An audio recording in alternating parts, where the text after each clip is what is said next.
ಮುಖ್ಯವಾಗಿ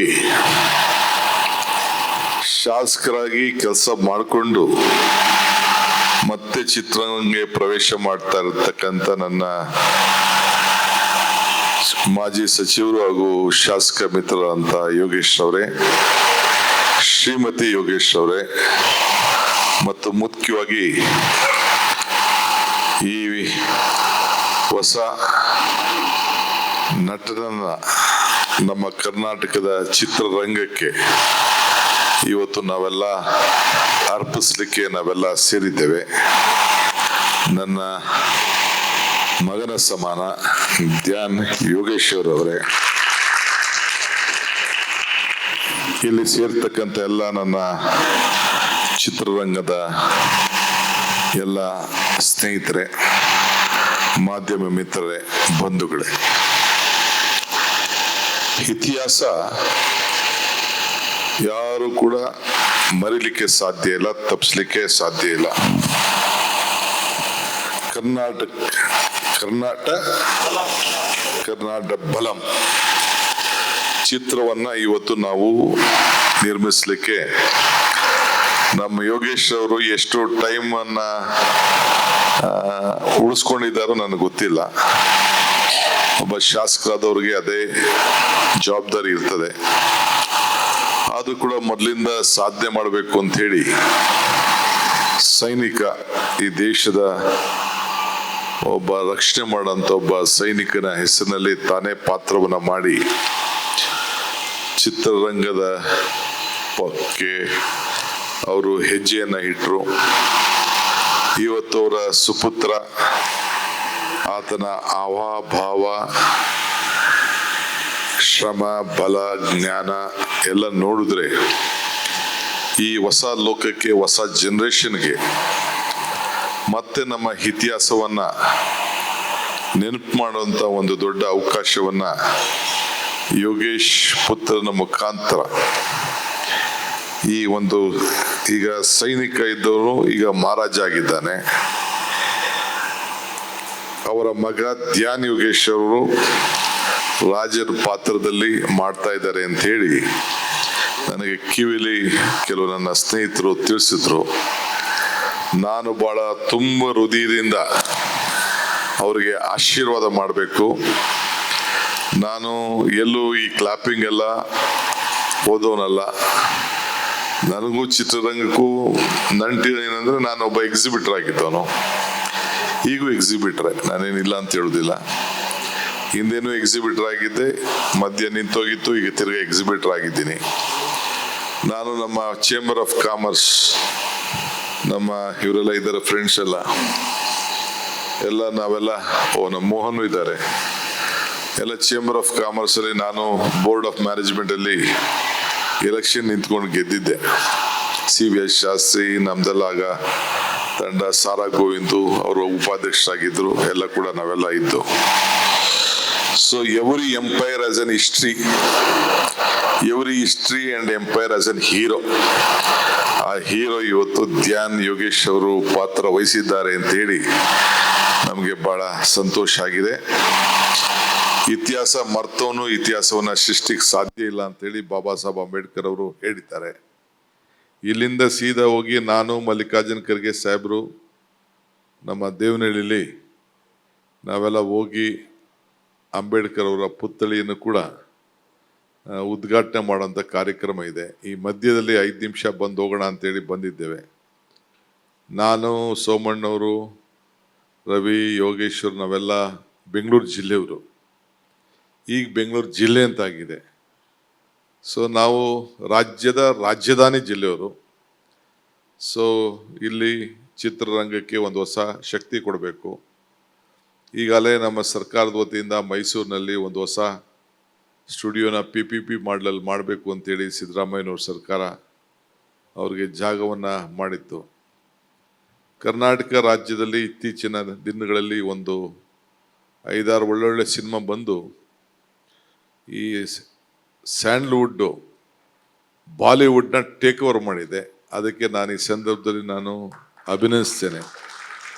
ಯಾರು ಶ್ರಮ ಪಟ್ಟಿದ್ದಾರೆ, ಯಾರು ಹೆಸರನ್ನು ಕರ್ನಾಟಕ ರಾಜ್ಯದ ಚಿತ್ರರಂಗವನ್ನು ಉಳಿಸ್ಲಿಕ್ಕೆ ಪ್ರಯತ್ನ ಮಾಡಿದ್ದಾರೆ. ಅವರೆಲ್ಲರೂ ಕೂಡ ಹಿಂದೆ ನಟನೆ ಮಾಡಿ ಡೈರೆಕ್ಟರ್ಗಳಿಗೆ ಅಷ್ಟು ಸುಲಭವಾದ ಕೆಲಸ ಅಲ್ಲ. ಪ್ರೊಡ್ಯೂಸರ್ಗೆ ಭಾಳ ದೊಡ್ಡ ರಿಸ್ಕು. ಈಗಿನ ಕಾಲದಲ್ಲಿ ಹೊಸ ವಿಚಾರಗಳು ಬಂದು ಥಿಯೇಟ್ರ್ಗಳು ನಡೆಸೋದು ಭಾಳ ಕಷ್ಟ. ನಿನ್ನೆ ತಾನೇ ನನಗೆ ಎಲ್ಲ ಥಿಯೇಟ್ರ್ ಓನರ್ಸ್ ಎಲ್ಲ ಬಂದು ಭೇಟಿ ಮಾಡ್ತಾಯಿದ್ರು. ನಮ್ಮ ಕೈಯಲ್ಲಿ ಭಾಳ ಕಷ್ಟ ಆಗ್ತಾಯಿದೆ, ನೀವು ಸಹಕಾರ ಕೊಡಬೇಕು ಅಂತ. ಜಯಮಾಲಾ ಮತ್ತು ಅವರ ತಂಡದವರು ಕೂಡ ನಾನು ಬಂದು ಅವರ ಸಮಸ್ಯೆ ಕೂಡ ಹೇಳ್ಕೊಂಡಿದ್ದಾರೆ. ಮುಂದೊಂದು ದಿನದಲ್ಲಿ ನಾನು ನೋಡ್ತೇನೆ. ಏಕೆಂದರೆ ಇಲ್ಲಿ ಸರ್ಕಾರಕ್ಕೆ ಸಹಾಯ ಆಗೋ ಜೊತೆಗೆ ಪ್ರೇಕ್ಷಕರಿಗೂ ಕೂಡ ಸಹಾಯ ಆಗಬೇಕು. ಪ್ರೇಕ್ಷರ ಯಾರು ನಮಗೆ ವೀಕ್ಷಣೆ ಮಾಡೋರು ಇಲ್ಲ ಅಂದರೆ ಯಾವುದೂ ಅನುಕೂಲ ಆಗಲಿಕ್ಕೆ ಸಾಧ್ಯ ಇಲ್ಲ. ಸೊ ಅವ್ರ ಟೈಮು ಕೂಡ ಭಾಳ ಜನರಿಗೆ ಹೆಚ್ಚಿಗೆ ಜ್ಞಾನ, ಹೊಸ ಲೋಕದಲ್ಲಿ ಏನು ನಡೀತಾ ಇದೆ, ಇತಿಹಾಸ ಏನು, ಇವೆಲ್ಲ ಕೂಡ ಚಿತ್ರರಂಗ ತಂದೆ ಆದಂಥ ರೀತಿಯಲ್ಲಿ ಮಂದಟ್ಟು ಮಾಡೋಂಥ ಕೆಲಸ, ಸಮಾಜಗಳನ್ನು ಬದಲಾವಣೆ ಮಾಡೋಂಥ ಕೆಲಸ, ರಾಜಕಾರಣ ಇರ್ಬೋದು, ಇತಿಹಾಸ ಇರ್ಬೋದು ಮತ್ತು ಸಾಮಾಜಿಕ ಚಿಂತನೆಗಳು ಎಲ್ಲ ಕೂಡ ರಕ್ಷಣೆ ಮಾಡೋಂಥ ಕೆಲಸ ಇವತ್ತು ನಡ್ಕೊಂಡು ಬರ್ತಾ ಇದೆ. ಸೊ ಶಾಸಕ ಮಿತ್ರ ಅಂತ ಯೋಗೇಶ್ ಅವರ ಕುಟುಂಬ ಒಂದು ದೊಡ್ಡ ಸಾಹಸಕ್ಕೆ ಕೈಯಾಗಿದೆ. ನಾನು ಮತ್ತು ನನ್ನ ವೇದಿಕೆ ಇರುವಂಥ ಎಲ್ಲ ಶಾಸಕರು ಎಲ್ಲ ಸೇರಿ ತುಂಬ ಹೃದಯದಿಂದ ಆಶೀರ್ವಾದ ಮಾಡಲಿಕ್ಕೆ ಬಂದಿದ್ದೇವೆ. ಅವ್ರಿಗೆ ಶುಭವಾಗಲಿ. ಎಲ್ಲಿ ಶ್ರಮ ಇದೆಯೋ ಅಲ್ಲಿ ಫಲ ಇದೆ. ಎಲ್ಲಿ ಆ ಫಲ ಸಂಪೂರ್ಣವಾಗಿ ಶ್ರಮದ ಜೊತೆಯಲ್ಲಿ ಸಿಕ್ಕಿ ಯಶಸ್ಸನ್ನು ಕಾಣಲಿ. ಆ ಯಶಸ್ಸಿಗೆ ಆಶೀರ್ವಾದ ಮಾಡಲಿಕ್ಕೆ ನಾವೆಲ್ಲ ಇಲ್ಲಿ ಶುಭ ಹಾರೈಸಲಿಕ್ಕೆ ಬಂದಿದ್ದೇವೆ. ನಿಮ್ಮೆಲ್ಲರೂ ಕೂಡ ಒಳ್ಳೆಯದಾಗಲಿ ಅಂತ ಹಾರೈಸಿ ಮುಂದಕ್ಕೆ 4 ಮಾತನ್ನು ಮುಗಿಸಿ ನಾನು ದೇವನಹಳ್ಳಿಗೆ ಹೊರಡ್ತಾ ಇದ್ದೇನೆ. ಕ್ಷಮಿಸಬೇಕು. ಎಲ್ಲರಿಗೂ ನಮಸ್ಕಾರ. ಬಂಧುಗಳೇ, ಕರ್ನಾಟಕ ಬಲಂ ಈ ಒಂದು ಚಿತ್ರದ ನಿರ್ಮಾಪಕರು, ರಾಜ್ಯದ ಮಾಜಿ ಮಂತ್ರಿಗಳು, ಹಾಲಿ ಶಾಸಕರು ಆಗಿರ್ತಕ್ಕಂಥ ಸಹೋದರ CP ಯೋಗೀಶ್ವರ್ ಅವರೇ,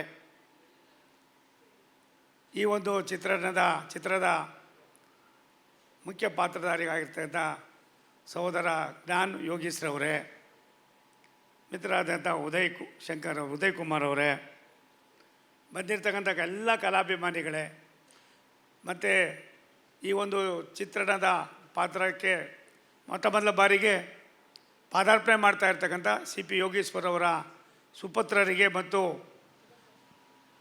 ಕಲಾವಿದರಿಗೆ ಆಶೀರ್ವಾದ ಮಾಡಲು ಬಂದಿರತಕ್ಕಂಥ ಎಲ್ಲ ಹಿರಿಯರೇ, ತಾಯಂದಿರೇ, ಆತ್ಮೀಯರೇ, ಮಾಧ್ಯಮದ ಸನ್ಮಿತ್ರರೇ, ಪ್ರಾಯಶಃ ಇದೀಗ ತಾನೇ ಕರ್ನಾಟಕ ಬಲಮನ್ ಚಿತ್ರವನ್ನು ಕ್ಲಾಪ್ ಮಾಡಿ ಕಾರ್ಯನಿಮಿತ್ತವಾಗಿ ತೆರಳಿದಂಥ ರಾಜ್ಯದ ಮುಖ್ಯಮಂತ್ರಿಗಳು ಸಾಕಷ್ಟು ವಿಚಾರಗಳನ್ನು ಪ್ರಸ್ತಾಪ ಮಾಡಿದ್ದಾರೆ.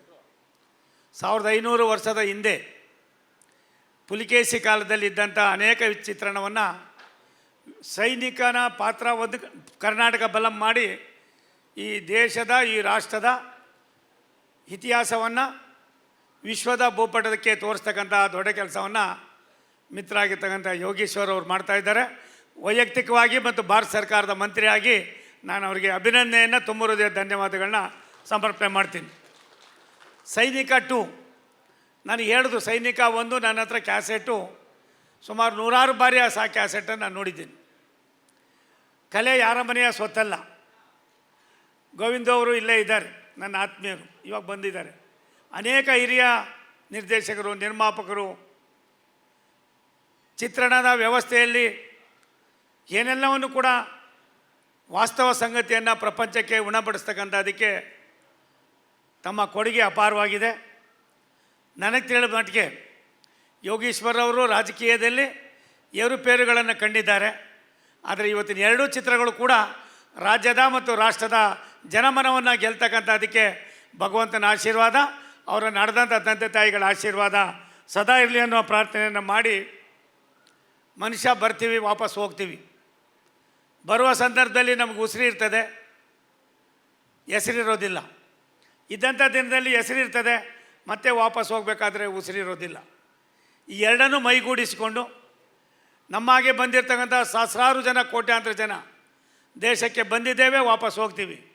ಇದ್ದಂಥ ಸಂದರ್ಭದಲ್ಲಿ ದೇಶದ ವ್ಯವಸ್ಥೆಗೆ ಪೂರ್ವಜರು ಕೊಟ್ಟಿರ್ತಕ್ಕಂಥ ಅನೇಕ ಸತ್ಸಂಪ್ರದಾಯಗಳಿಗೆ ಈ ದೇಶ ನಡೆದು ಬಂದ ದಾರಿಗೆ ಎಲ್ಲ ಒಂದು ಕಡೆ ಮರು ಆಗ್ತಾ ಇರ್ತಕ್ಕಂಥ ತಾಂತ್ರಿಕ ವ್ಯವಸ್ಥೆಗಳ ಜೊತೆಯಲ್ಲಿರುವಾಗ ಡಿಜಿಟಲ್ ಇಂಡಿಯಾವನ್ನು ವಿಶ್ವಕ್ಕೆ ಪರಿಚಯ ಮಾಡೋದ್ರ ಮುಖೇನ ವಿಕಸಿತ ಭಾರತ 2047ಕ್ಕೆ ಭಾರತೀಯರ ಸಾರ್ವಭೌಮತೆಯನ್ನು ವಿಶ್ವಕ್ಕೆ ಪರಿಚಯ ಮಾಡ್ತಕ್ಕಂಥದ್ದಕ್ಕೆ ನಮ್ಮೆಲ್ಲರ ನೆಚ್ಚಿನ ಪ್ರಧಾನಮಂತ್ರಿ ನರೇಂದ್ರ ಮೋದಿಯವರ ದೃಢವಾದ ತೀರ್ಮಾನಕ್ಕೆ ಸೈನಿಕನೂ ಸೇರ್ಪಡೆ ಆಗ್ತದೆ, ಕರ್ನಾಟಕ ಬಲಂ ಕೂಡ ಸೇರ್ಪಡೆ ಆಗ್ತದೆ. ಈ ನಿಟ್ಟಿನಲ್ಲಿ ಯಾರು ಇದಕ್ಕೆ ಆಕರ್ಷಿತರಾಗ್ತಾರೆ ಅನ್ನೋದಕ್ಕಿಂತ ಹೆಚ್ಚಾಗಿ ಕಲೆ ಮನುಷ್ಯರಿಗೆ ಸ್ವಾಭಾವಿಕವಾಗಿ ಬೇಕಾಗಿರ್ತಕ್ಕಂಥ ಒಂದು ದೊಡ್ಡ ಕೊಡುಗೆ. ಆ ಕೊಡುಗೆಯನ್ನು ಸಮರ್ಪಣೆ ಮಾಡ್ತಕ್ಕಂಥ ಕೆಲಸವನ್ನು ಸಹೋದರ ಯೋಗೀಶ್ವರ್ ಅವರು ಅವರ ಕುಟುಂಬದವರು ಮಾಡಿದ್ದಾರೆ. ಭಗವಂತ ಅವ್ರಿಗೆ ಒಳ್ಳೇದು ಮಾಡಲಿ. ಅವ್ರ ಸುಪುತ್ರ ಪ್ರಾಯಶಃ ನನಗನ್ನಿಸ್ತದೆ ಭವಿಷ್ಯದ ಭಾರತದಲ್ಲಿ ಕರ್ನಾಟಕದಲ್ಲಿ 6-7 ಜನರ ಮಧ್ಯದಲ್ಲಿ ತಾವು ಕೂಡ ಅವರ ಉತ್ತುಂಗಕ್ಕೆ ಹೋಗ್ತಕ್ಕಂಥದಕ್ಕೆ ಭಗವಂತನ ಆಶೀರ್ವಾದ, ನಿಮ್ಮ ತಂದೆ ತಾಯಿಗಳ ಆಶೀರ್ವಾದ ಸದಾ ಇರಲಿ ಅನ್ನೋ ಮಾತನ್ನು ಈ ಸಂದರ್ಭದಲ್ಲಿ ಹೇಳಿ ಮತ್ತೊಮ್ಮೆ ನಿಮ್ಮೆಲ್ಲರಿಗೂ ಕೂಡ ಶುಭಾಶಯಗಳನ್ನ ಕೋರಿ ನನ್ನ ಮಾತನ್ನು ಮುಗಿಸ್ತೀನಿ. ನಮಸ್ಕಾರ. ಮಾನ್ಯ ಮುಖ್ಯಮಂತ್ರಿ ಡಿ.ಕೆ. ಶಿವಕುಮಾರ್ ಅವರೇ, ಕೇಂದ್ರದ ಸಚಿವರಾದಂಥ ವಿ ಸೋಮಣ್ಣವರೇ, ವೇದಿಕೆ ಮೇಲಿರ್ತಕ್ಕಂಥ ಎಲ್ಲ ನನ್ನ ಆತ್ಮೀಯ ಶಾಸಕರೇ, ಕಲಾವಿದರೇ, ಮಾನ್ಯ ಮುಖ್ಯಮಂತ್ರಿಗಳಿಗೆ ಬಿಡುವಿರದ ಕಾರ್ಯಕ್ರಮದ ನಡುವೆಯೂ ಕೂಡ ಈ ಕಾರ್ಯಕ್ರಮಕ್ಕೆ ಬಂದು ನನ್ನ ಮಗನ ಹೊಸ ಚಿತ್ರ ಕರ್ನಾಟಕ ಬಲಂ ಅಜೇಯಂಗೆ ಆಶೀರ್ವಾದ ಮಾಡಲಿಕ್ಕೆ ಬಂದಿದ್ದಾರೆ. ಅವ್ರಿಗೆ ಹಳೆದನ್ನು ನಾನು ನೆನಪಿಸ್ಕೊಂಡೆ. ಕಳೆದ 24-25 ವರ್ಷಗಳ ಹಿಂದೆ ನನ್ನ ಚಲನಚಿತ್ರ ಸೈನಿಕಕ್ಕೆ ಬಂದು ಅವರೇ ಕ್ಲಾಪ್ ಮಾಡಿದ್ರು. ಮತ್ತೆ 25 ವರ್ಷ ಆದ್ಮೇಲೆ ನನ್ನ ಮಗನ ಚಿತ್ರಕ್ಕೆ ಬಂದು ಅವರು ಮುಖ್ಯಮಂತ್ರಿ ಆದ್ಮೇಲೆ ಕ್ಲಾಪ್ ಮಾಡ್ತಾ ಇರೋದು ಕಾಕತಾಳೀಯ ಮತ್ತು ಖುಷಿ ತರ್ತಕ್ಕಂಥ ವಿಚಾರ. ಅವರಿಗೆ ಚಿತ್ರೋದ್ಯಮ ಹೊಸದೇನಲ್ಲ. ಬಹಳ ವರ್ಷಗಳಿಂದ ಅವರು ಚಿತ್ರೋದ್ಯಮತೆಗೆ ಸಂಬಂಧವನ್ನು ಇಟ್ಕೊಂಡವರು ಅವ್ರ ಮಾತಲ್ಲೇ ಹೇಳ್ತಾರೆ. ನನ್ನ ಈ ವೇದಿಕೆ ಮುಖಾಂತರ ಮನವಿ ಏನಪ್ಪಾ ಅಂತಂದ್ರೆ, ಇತ್ತೀಚಿನ ದಿನಗಳಲ್ಲಿ ಕನ್ನಡ ಚಿತ್ರೋದ್ಯಮ ಸೊರಗೋಗಿದೆ. ಅವರ ಸ್ಪರ್ಶದಿಂದ ಅವರ ಈಗ ಮುಖ್ಯಮಂತ್ರಿ ಆಗಿರೋದ್ರಿಂದ ಒಂದಷ್ಟು ಸಹಾಯವನ್ನ ಚಿತ್ರೋದ್ಯಮಕ್ಕೆ ಮಾಡಬೇಕು ಅಂತ ಕೇಳ್ಕೊಳ್ತಾ ನನ್ನ ಮಾತನ್ನು ಮುಗಿಸ್ತೀನಿ. ನಮಸ್ಕಾರ. ಮಾಧ್ಯಮದ ಕುಂತ್ಕೊಳ್ಳಿ ಒಂದು ನಿಮಿಷ. ಸ್ನೇಹಿತರೆ, ಸುಮಾರು 40 ವರ್ಷಗಳ ಚಿತ್ರರಂಗದ ಸಂಬಂಧ. ನಾನು ಒಬ್ಬ ನಟನಾಗಬೇಕು ಅಂತೇಳಿ ಬೆಂಗಳೂರಿಗೆ ಬಂದವನು. ಆದರೆ ಬದುಕು ಹಲವಾರು ತಿರುವುಗಳನ್ನು ತಗೊಳ್ತು. ನಾನೇನೋ ಕಷ್ಟಪಟ್ಟು ಆ್ಯಕ್ಟ್ರಾಗಿ ಸಿನಿಮಾದಲ್ಲಿ ನಾಯಕ ನಟನಾಗುವ ಹೊತ್ತಿಗೆ ನಾನು ರಾಜಕಾರಣಕ್ಕೆ ಆಕಸ್ಮಿಕವಾಗಿ ಹೋಗ್ಬೇಕಾಗಿ ಬಂತು. ಹಾಗಾಗಿ ನನ್ನ ಒಂದು 15 ವರ್ಷಗಳ ಚಿತ್ರರಂಗದ ಹೋರಾಟ, ಶ್ರಮ ನನಗೆಲ್ಲ ಗೊತ್ತಿದೆ. ಮತ್ತು ಈಗ ನಾನವಾಗ ಚಿತ್ರರಂಗಕ್ಕೆ ಆ್ಯಕ್ಟ್ರ್ ಆಗಬೇಕು ಅಂತ ಬಂದಾಗ 20-25 ವರ್ಷ. ಮತ್ತು ನನ್ನ ಕನಸುಗಳನ್ನು ನನ್ನ ಮಗನ ಮುಖಾಂತರ ಒಂದಷ್ಟು ಈಡೇರಿಸಬೇಕು, ಚಿತ್ರರಂಗಕ್ಕೆ ಒಳ್ಳೆಯ ಚಿತ್ರಗಳನ್ನು ಕೊಡಬೇಕು, ಈ ಮಣ್ಣಿನ ಕಥೆಗಳನ್ನು ಹೇಳ್ತಕ್ಕಂಥ ಚಿತ್ರಗಳು ಬರಬೇಕು. ನಾನು ಇತ್ತೀಚಿನ ದಿನಗಳಲ್ಲಿ ಚಿತ್ರಗಳು ನೋಡಿದಾಗ ಎಲ್ಲ ಒಂಥರ ಮನಸ್ಸಿಗೆ ನೋವಾಗ್ತಾ ಇತ್ತು. ಹಾಗಾಗಿ ಮತ್ತೆ ಒಂದಷ್ಟು ಕನ್ನಡ ಚಿತ್ರೋದ್ಯಮ ವಿಜೃಂಭಿಸಲಿ, ಒಂದಷ್ಟು ಒಳ್ಳೆಯ ಚಿತ್ರ ಮಾಡೋಣ ಅಂಥೇಳಿ ದೂರದೃಷ್ಟಿಯಿಂದ ಮತ್ತೆ ನಾನು ಚಿತ್ರರಂಗಕ್ಕೆ ಬಂದಿದ್ದೀನಿ. ನನಗೆ ನಂಬಿಕೆ ಇದೆ ಕನ್ನಡ ಚಿತ್ರರಂಗದಲ್ಲಿ ಇನ್ನೊಂದಷ್ಟು ಒಳ್ಳೆಯ ಚಿತ್ರಗಳು ಬರ್ತವೆ. ನಮ್ಮ 2 ಸಂಸ್ಥೆಯಿಂದ 2 ಚಿತ್ರಗಳನ್ನು ಬಹುಶಃ ಸಂಕ್ರಾಂತಿಗೆ ನಾವು ಈಗ ಪ್ಲ್ಯಾನ್ ಮಾಡ್ಕೊಂಡಿದ್ದೀವಿ. ಕರ್ನಾಟಕ ಬಲಂ ಅಜೇಯಂ ರಿಲೀಸ್ ಮಾಡಬೇಕಂತೇಳಿ. ಮುಂದಿನ ವರ್ಷ ಸೈನಿಕ 2 ಬರುತ್ತೆ. ಹಾಗಾಗಿ ನಾನೇನು ಬಹಳ ಹೆಚ್ಚಿಗೆ ಮಾತಾಡೋದೇನು ಬೇಡ. ನನಗೆ ಚಿತ್ರರಂಗದ ಬಗ್ಗೆ ಒಳ ಹೊರ ಹರಿವು ಎಲ್ಲ ಗೊತ್ತಿದೆ. ಮತ್ತು ನನಗೆ ಹೊಸಬನಾಗಿ ನನ್ನ ಮಗನ ಮುಖಾಂತರ ಚಿತ್ರರಂಗಕ್ಕೆ ಬರ್ತಾಯಿದ್ದೀವಿ. ನಮ್ಮದೇ ಸಂಸ್ಥೆಗಳ ಮುಖಾಂತರ ನಿಮ್ಮೆಲ್ಲರ ಆಶೀರ್ವಾದ, ಪ್ರೀತಿ, ವಿಶ್ವಾಸ, ಅಭಿಮಾನ ಇರಲಿ ಅಂತೇಳಿ ನನ್ನ ಮಾತನ್ನು ಮುಗಿಸ್ತೀನಿ. ನಮಸ್ಕಾರ. ದಿಗ್ಗಜರು ಬೆಳೆಸಿರುವಂತಹ ಕನ್ನಡ ಚಿತ್ರರಂಗದಲ್ಲಿ ನನ್ನ ಮೊದಲ ಹೆಜ್ಜೆ ಇಡುತ್ತುವುದರಿಂದ ನನಗೆ ತುಂಬ ಖುಷಿಯನ್ನು ತಂದಿದೆ. ಇಷ್ಟು ದೊಡ್ಡ ಒಂದು ವೇದಿಕೆಯನ್ನು ಕಟ್ಟಿಕೊಟ್ಟ ನನ್ನ ತಂದೆ ತಾಯಿಗೆ ಕೃತಜ್ಞತೆಗಳನ್ನು ಸಲ್ಲಿಸೋಕ್ಕೆ ಇಷ್ಟಪಡ್ತೀನಿ. ಹಾಗೆ ಅಷ್ಟೇ ಪ್ರಾಮಾಣಿಕವಾಗಿ ಕೆಲಸ ಮಾಡಿ ಕಷ್ಟಪಟ್ಟು ಒಂದಷ್ಟು ಒಳ್ಳೆ ಮೂವಿಗಳನ್ನು ಮಾಡೋ ಪ್ರಯತ್ನ ನಾನು ಮಾಡ್ತೀನಿ. ಹಿರಿಯ ನಿರ್ದೇಶಕರಾದ ನಾಗಣ್ಣ ಸರ್ ಹಾಗೂ ಪುನೀತ್ ಸರ್ ನನ್ನನ್ನು ತಿದ್ದು ಒಳ್ಳೆ ದಾರಿ ತೋರಿಸೋದಕ್ಕೆ ಒಪ್ಪಿರೋದು ನನಗೆ ತುಂಬ ಖುಷಿಯನ್ನು ತಂದಿದೆ. ಸದ್ಯಕ್ಕೆ ಈ ವೇದಿಕೆ ಮೇಲೆ ಜಾಸ್ತಿ ಮಾತಾಡೋಕ್ಕೆ ಹೋಗಲ್ಲ. ಇಷ್ಟು ದೊಡ್ಡ ವೇದಿಕೆ ಮೇಲೆ ಜಾಸ್ತಿ ಮಾತಾಡೋಷ್ಟು ದೊಡ್ಡವನಲ್ಲ ನಾನು. ಬಟ್ ನಿಮ್ಮೆಲ್ಲರ ಆಶೀರ್ವಾದ, ಮಾಧ್ಯಮ ಮಿತ್ರರು ಸ್ನೇಹಿತರು, ಮಾನ್ಯ ಮುಖ್ಯಮಂತ್ರಿಗಳು ಎಲ್ಲ ಬಂದು ಆಶೀರ್ವಾದಿಸಿ, ಮತ್ತು ವಿ ಸೋಮಣ್ಣ ಅವರು, ಕೇಂದ್ರ ಸಚಿವರಾದ ವಿ ಸೋಮಣ್ಣ ಅವರು, ಭಾಳ ಜನ ಶಾಸಕರು, ನಿಮ್ಮೆಲ್ಲ ಆಶೀರ್ವಾದ ಇರಲಿ. ಇದು ಹೇಳ್ತಾ ನಾನು ಮಾತನ್ನ ಮುಗಿಸ್ತೀನಿ. Family, on your mother's side, I'm the first person in the industry producing the films, and you are the first actor. So congratulate you, and I wish you all the best. And you have an amazing personality and screen presence, and seeing the first glimpse, having this kind of a presence, like you are doing as good as any large actor. So your first 2 films are from PMG. I hope the third one will do with PMF. So I wish you all the best. Thank you. ಇವತ್ತು ನಮ್ಮ Yogeshwar sir ಅವರ ಗರಡಿಯಲ್ಲಿ ಚಿತ್ರವನ್ನು ನಿರ್ಮಾಣ ಆಗ್ತಾ ಇದೆ. 2 ಚಿತ್ರ, ಕರ್ನಾಟಕ ಬಲಂ ಮತ್ತು ಸೈನಿಕ 2 ಅಂತಕ್ಕಂಥದ್ದನ್ನು. ಅಂದರೆ ಒಬ್ಬ ಪ್ರೊಡ್ಯೂಸರ್ಗೆ ಎಷ್ಟು ಪ್ಯಾಷನ್ ಇದೆ ಅನ್ನೋದಕ್ಕೆ ಇವತ್ತಿನ ಲಾಂಚ್ ಆಗಿರೋ 2 ಚಿತ್ರಗಳ ಬಗ್ಗೆ ನೀವೆಲ್ಲ ನೋಡಿದ್ದೀರಾ. ಆ ಪ್ಯಾಷನ್ನ ಇವತ್ತಿನ ದಿವಸ ಇಂಡಸ್ಟ್ರಿಯಲ್ಲಿ ಕ್ರೈಸಿಸ್ ಅದು ಇದು ಅಂತ ಹೇಳ್ತಾರೆ, ಅದು ನೋಡ್ತಾ ಇದ್ದೀವಿ ನಾವು. ಅಂಥದ್ರಲ್ಲಿ ಈ ಪ್ಯಾಷನ್ ಇಟ್ಕೊಂಡು ನಿರ್ಮಾಣ ಮಾಡೋಕ್ಕೆ ಹೆಜ್ಜೆಯನ್ನು ಇಟ್ಟಿರ್ತಕ್ಕಂಥ ನಮ್ಮ ಯೋಗೇಶ್ ಸರ್ಗೆ ಮೊದಲು ನಾವು ಅಭಿನಂದನೆಯನ್ನು ಸಲ್ಲಿಸ್ಬೇಕು. ನಾವು ಈ ಚಿತ್ರಕ್ಕೆ ಒಂದು ಸುಕೃತ ಏನು ಅಂತಂದರೆ, ನನಗೆ ಯೋಗೇಶ್ವರ ಸರ್ ಅವರ ಮಗನ್ನ ಲಾಂಚ್ ಮಾಡಿರ್ತಕ್ಕಂಥ ಒಂದು ಅವಕಾಶ ಸಿಕ್ಕಿರೋದು ನನಗೆ ದೈವಿಕ ಕೃಪೆ. ಆ ಕೃಪೆಗೆ ನಾನು ಯಾವತ್ತೂ ಕೃತಜ್ಞತನಾಗಿರ್ತೀನಿ. ಯೋಗೇಶ್ವರ್ ಸರ್ ಫ್ಯಾಮಿಲಿ ಅವ್ರಿಗೆ ಬಗ್ಗೆ ಅವ್ರಿಗೆ ನನ್ನ ಕೃತಜ್ಞತೆಯನ್ನು ಅರ್ಪಿಸ್ತೀನಿ. ಒಂದು ಏನಂತಂದರೆ, ಈ ಪಿಕ್ಚರಲ್ಲಿ ನೀವು ಎಲ್ಲ ಟ್ರೈಲರಲ್ಲೇ ಎಲ್ಲ ಹೇಳೋಕ್ಕಾಗೋದಿಲ್ಲ. ಈ ಚಿತ್ರವನ್ನು ಏನಾಗಿದೆ, ನಮ್ಮ ಮಣ್ಣಿನಲ್ಲಿ ಇತಿಹಾಸ ಭಾಳ ಸೃಷ್ಟಿಯಾಗಿದೆ. ಭಾರತದ ಮಣ್ಣಿನಲ್ಲಿ ಅನೇಕ ಇತಿಹಾಸವನ್ನು ಸೃಷ್ಟಿಯಾಗಿದೆ. ನಮ್ಮ ಮಕ್ಕಳಿಗೆ ನಾವು ನಮ್ಮ ಇತಿಹಾಸವನ್ನು ಹೇಳಬೇಕಾದ ಕರ್ತವ್ಯ ಈ ಮಾಧ್ಯಮದ ಮುಖ, ಚಿತ್ರರಂಗದ ಮುಖ ಹೇಳಬೇಕಾಗಿದ್ದಂಥ ಅದು ಕರ್ತವ್ಯ ನಮ್ಮ ನಿರ್ಮಾಪಕರದಾಗಿರಲಿ, ರೈಟರ್ಗಳದಾಗಿರಲಿ, ನಿರ್ದೇಶಕರದಾಗಿರುತ್ತೆ. ಆ ನಿಟ್ಟಿನಲ್ಲಿ ಯೋಗೇಶ್ವರ್ ಅವರು ಅವರ ಕಥೆಯನ್ನು ಇಟ್ಕೊಂಡು ಈ ಚಿತ್ರವನ್ನು ನಾವು ಮಾಡಿಕೊಟ್ಟಿದ್ದೀವಿ.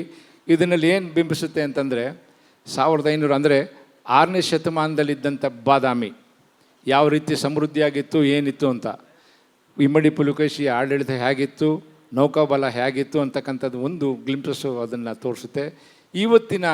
ಇಂದಿನ ಬಾದಾಮಿ ಆಗಿರ್ತಕ್ಕಂಥ ಪರಿಸ್ಥಿತಿ ಏನಿದೆ, ಅಲ್ಲಿ ಅಲ್ಲಿ ಆಗಿರ್ತಕ್ಕಂಥ ಡೆವಲಪ್ಮೆಂಟ್ ಆಗಲಿ ಅಥವಾ ಮತ್ತೊಂದಾಗಲಿ ಮಗದೊಂದಾಗಲಿ ಇರ್ತಕ್ಕಂಥ ಈ 2 ಮಧ್ಯಗಳ ತುಲನೆ ಮಾಡಿಕೊಂಡು ಇದನ್ನು ಕಥೆಯನ್ನು ಹಣದಿದ್ದಾರೆ ನಮ್ಮ ಯೋಗೇಶ್ವರ್ ಸಾರು.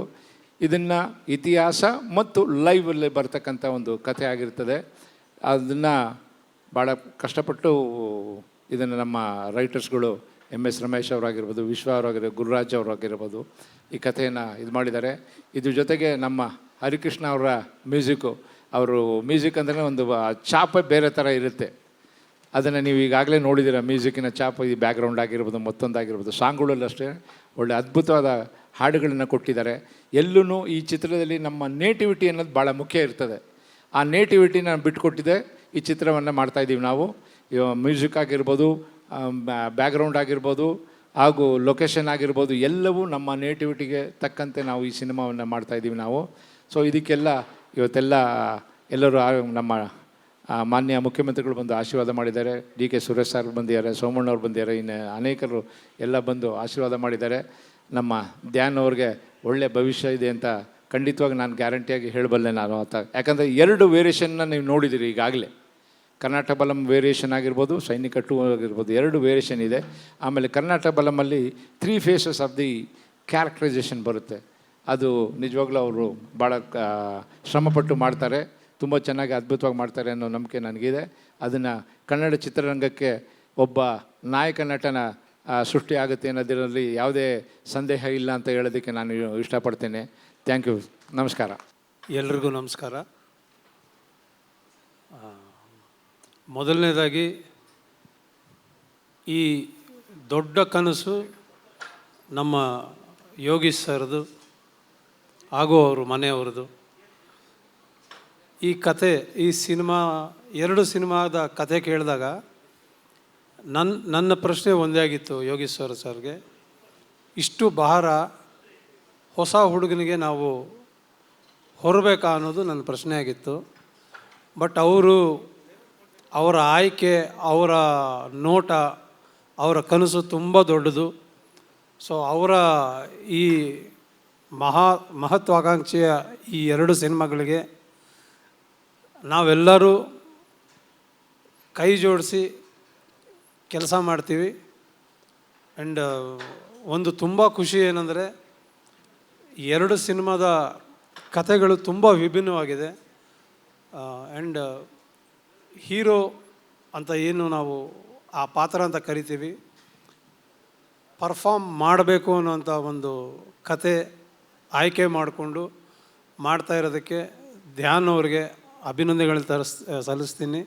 ಆ್ಯಂಡ್ ಎಲ್ಲರ ಪರವಾಗಿಯೂ ಅವ್ರಿಗೆ ಇಂಡಸ್ಟ್ರಿಗೆ ವೆಲ್ಕಮ್ ಮಾಡ್ತೀನಿ. ತುಂಬ ದೊಡ್ಡ ಫ್ಯೂಚರು ಅವ್ರದ್ದಾಗಲಿ, ತುಂಬ ದೊಡ್ಡ ಮಟ್ಟಕ್ಕೆ ಅವ್ರು ಬೆಳೀಲಿ, ಯಶಸ್ಸು ಅವ್ರದ್ದಾಗಲಿ. ಇಡೀ ತಂಡಕ್ಕೆ ನನ್ನ ಶುಭ ಹಾರೈಕೆ. Thank you. అందరికీ నమస్కారం. ఇంతమంది డిగ్నిటరీస్ ముందు ఈ ప్రోగ్రామ్ జరగటం and whatever visual we saw was huge. జనరల్గానే కర్ణాటక జనాలు అందరూ బలవంతులు, లీడర్స్ ఇంకా బలవంతులు ఉన్నారు. ఇప్పుడు యోగేశ్వర్ గారు ఇక్కడ ఉన్నారు, hero cum politician, and for so long is been there in the politics. వీళ్ళందరితో టైం స్పెండ్ చేయటం, వీళ్ళందరితో కలిసి ఉండటం అనేది ఐఎమ్ ఫీలింగ్ గ్రేట్. సో ఈ పర్టికులర్ సినిమాలో నేను ఉన్నాను, అండ్ నేను పాలిటీషియన్ కాబట్టి మళ్ళీ వాళ్ళు వైట్ అండ్ వైట్ వేసుకొచ్చాను, కొంచెం పాలిటీషియన్ లాగా ఉందామని. పొలిటికల్ స్టేజ్ కూడా మిక్స్ అయి ఉంది కాబట్టి. So whatever I saw the visual is great. And Naganna గారి గురించి అందరికీ తెలిసిందే, is a very good technician. There are excellent technicians backing this up. Cinema చాలా బలంగా ఉంది. Dhyan, I wish you all the best for your life and career. You're looking amazing and doing a great job. Keep it up. Okay, love you all. Take care. And thanks to Srikanth also. And I'll be seeing you all soon on screens. I always enjoyed Kannada industry. I've done films. Chesanu, antamundu chesanu. And ippudu malli repeat chesi, I will again win your hearts. Thank you. First of all, I would like to express my gratitude for this beautiful opportunity. And as I always say, cinema has a way of telling stories that not just resonate with you, but also has the power of transforming lives with the kind of message that it wants to give. As the first look had a line written on it, that every kingdom has a hero and every hero has a battle. The story is all about actually somebody who aims to transform something, who aims to hold a message in his heart, and more than that, wants to take up actions and has the ability to bring community together. And that power, I think, through cinema is being transcended here. So that is my thought about this beautiful project, and I feel so happy to be part of something so beautiful and so thoughtful. Thank you. Namaskara, Bangalore. Very sorry I don't know the language, but I'm going to speak the language of love. Grateful to be part of this project and to be associated with something so grand yet so real. And I'm looking forward to bringing the story to life. And I hope you all come to cinema to watch it for sure. Thank you. ಎಲ್ಲರಿಗೂ ನಮಸ್ಕಾರ. My last film was Gandukali Kumararama in 2006. So after 20 years, I'm coming back again to the Kannada industry through Karnata Balam. And just like in the name, the Balam is showing the power. So it's really powerful, and just the first look itself is so intense. And I'm waiting for this whole project to finish and come in front of you again. So thank you for the director, thank you for the producers, and all my co-stars, and all the best. Dhyan was looking very good. He doesn't look like a newcomer at all. And all the best, Dhyan. You will do a good job. Not only in this film, on all your future films as well.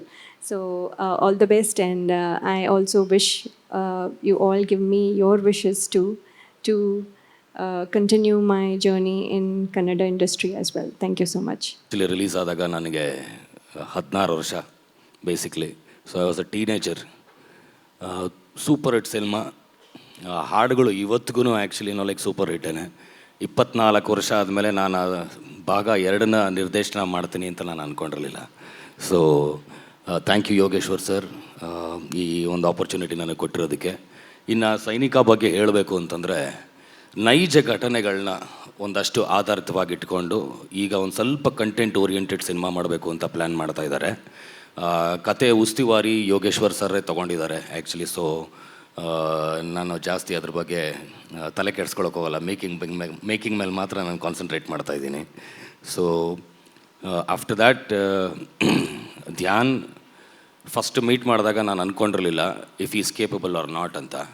But 2 ದಿನ ಅವನ ಜೊತೆ time spend ಮಾಡೋದಕ್ಕೆ ನನಗೆ ಅರ್ಥ ಆಯಿತು is someone whose Kannada industry ಇವತ್ತಿಗೆ ಬೇಕಾಗಿರೋವಂಥ ಒಬ್ಬ ಹೀರೋಗೆ ಇರಬೇಕಾಗಿರೋವಂಥ ಕ್ವಾಲಿಟೀಸ್ ಎಲ್ಲ ಧ್ಯಾನಲ್ಲಿದೆ.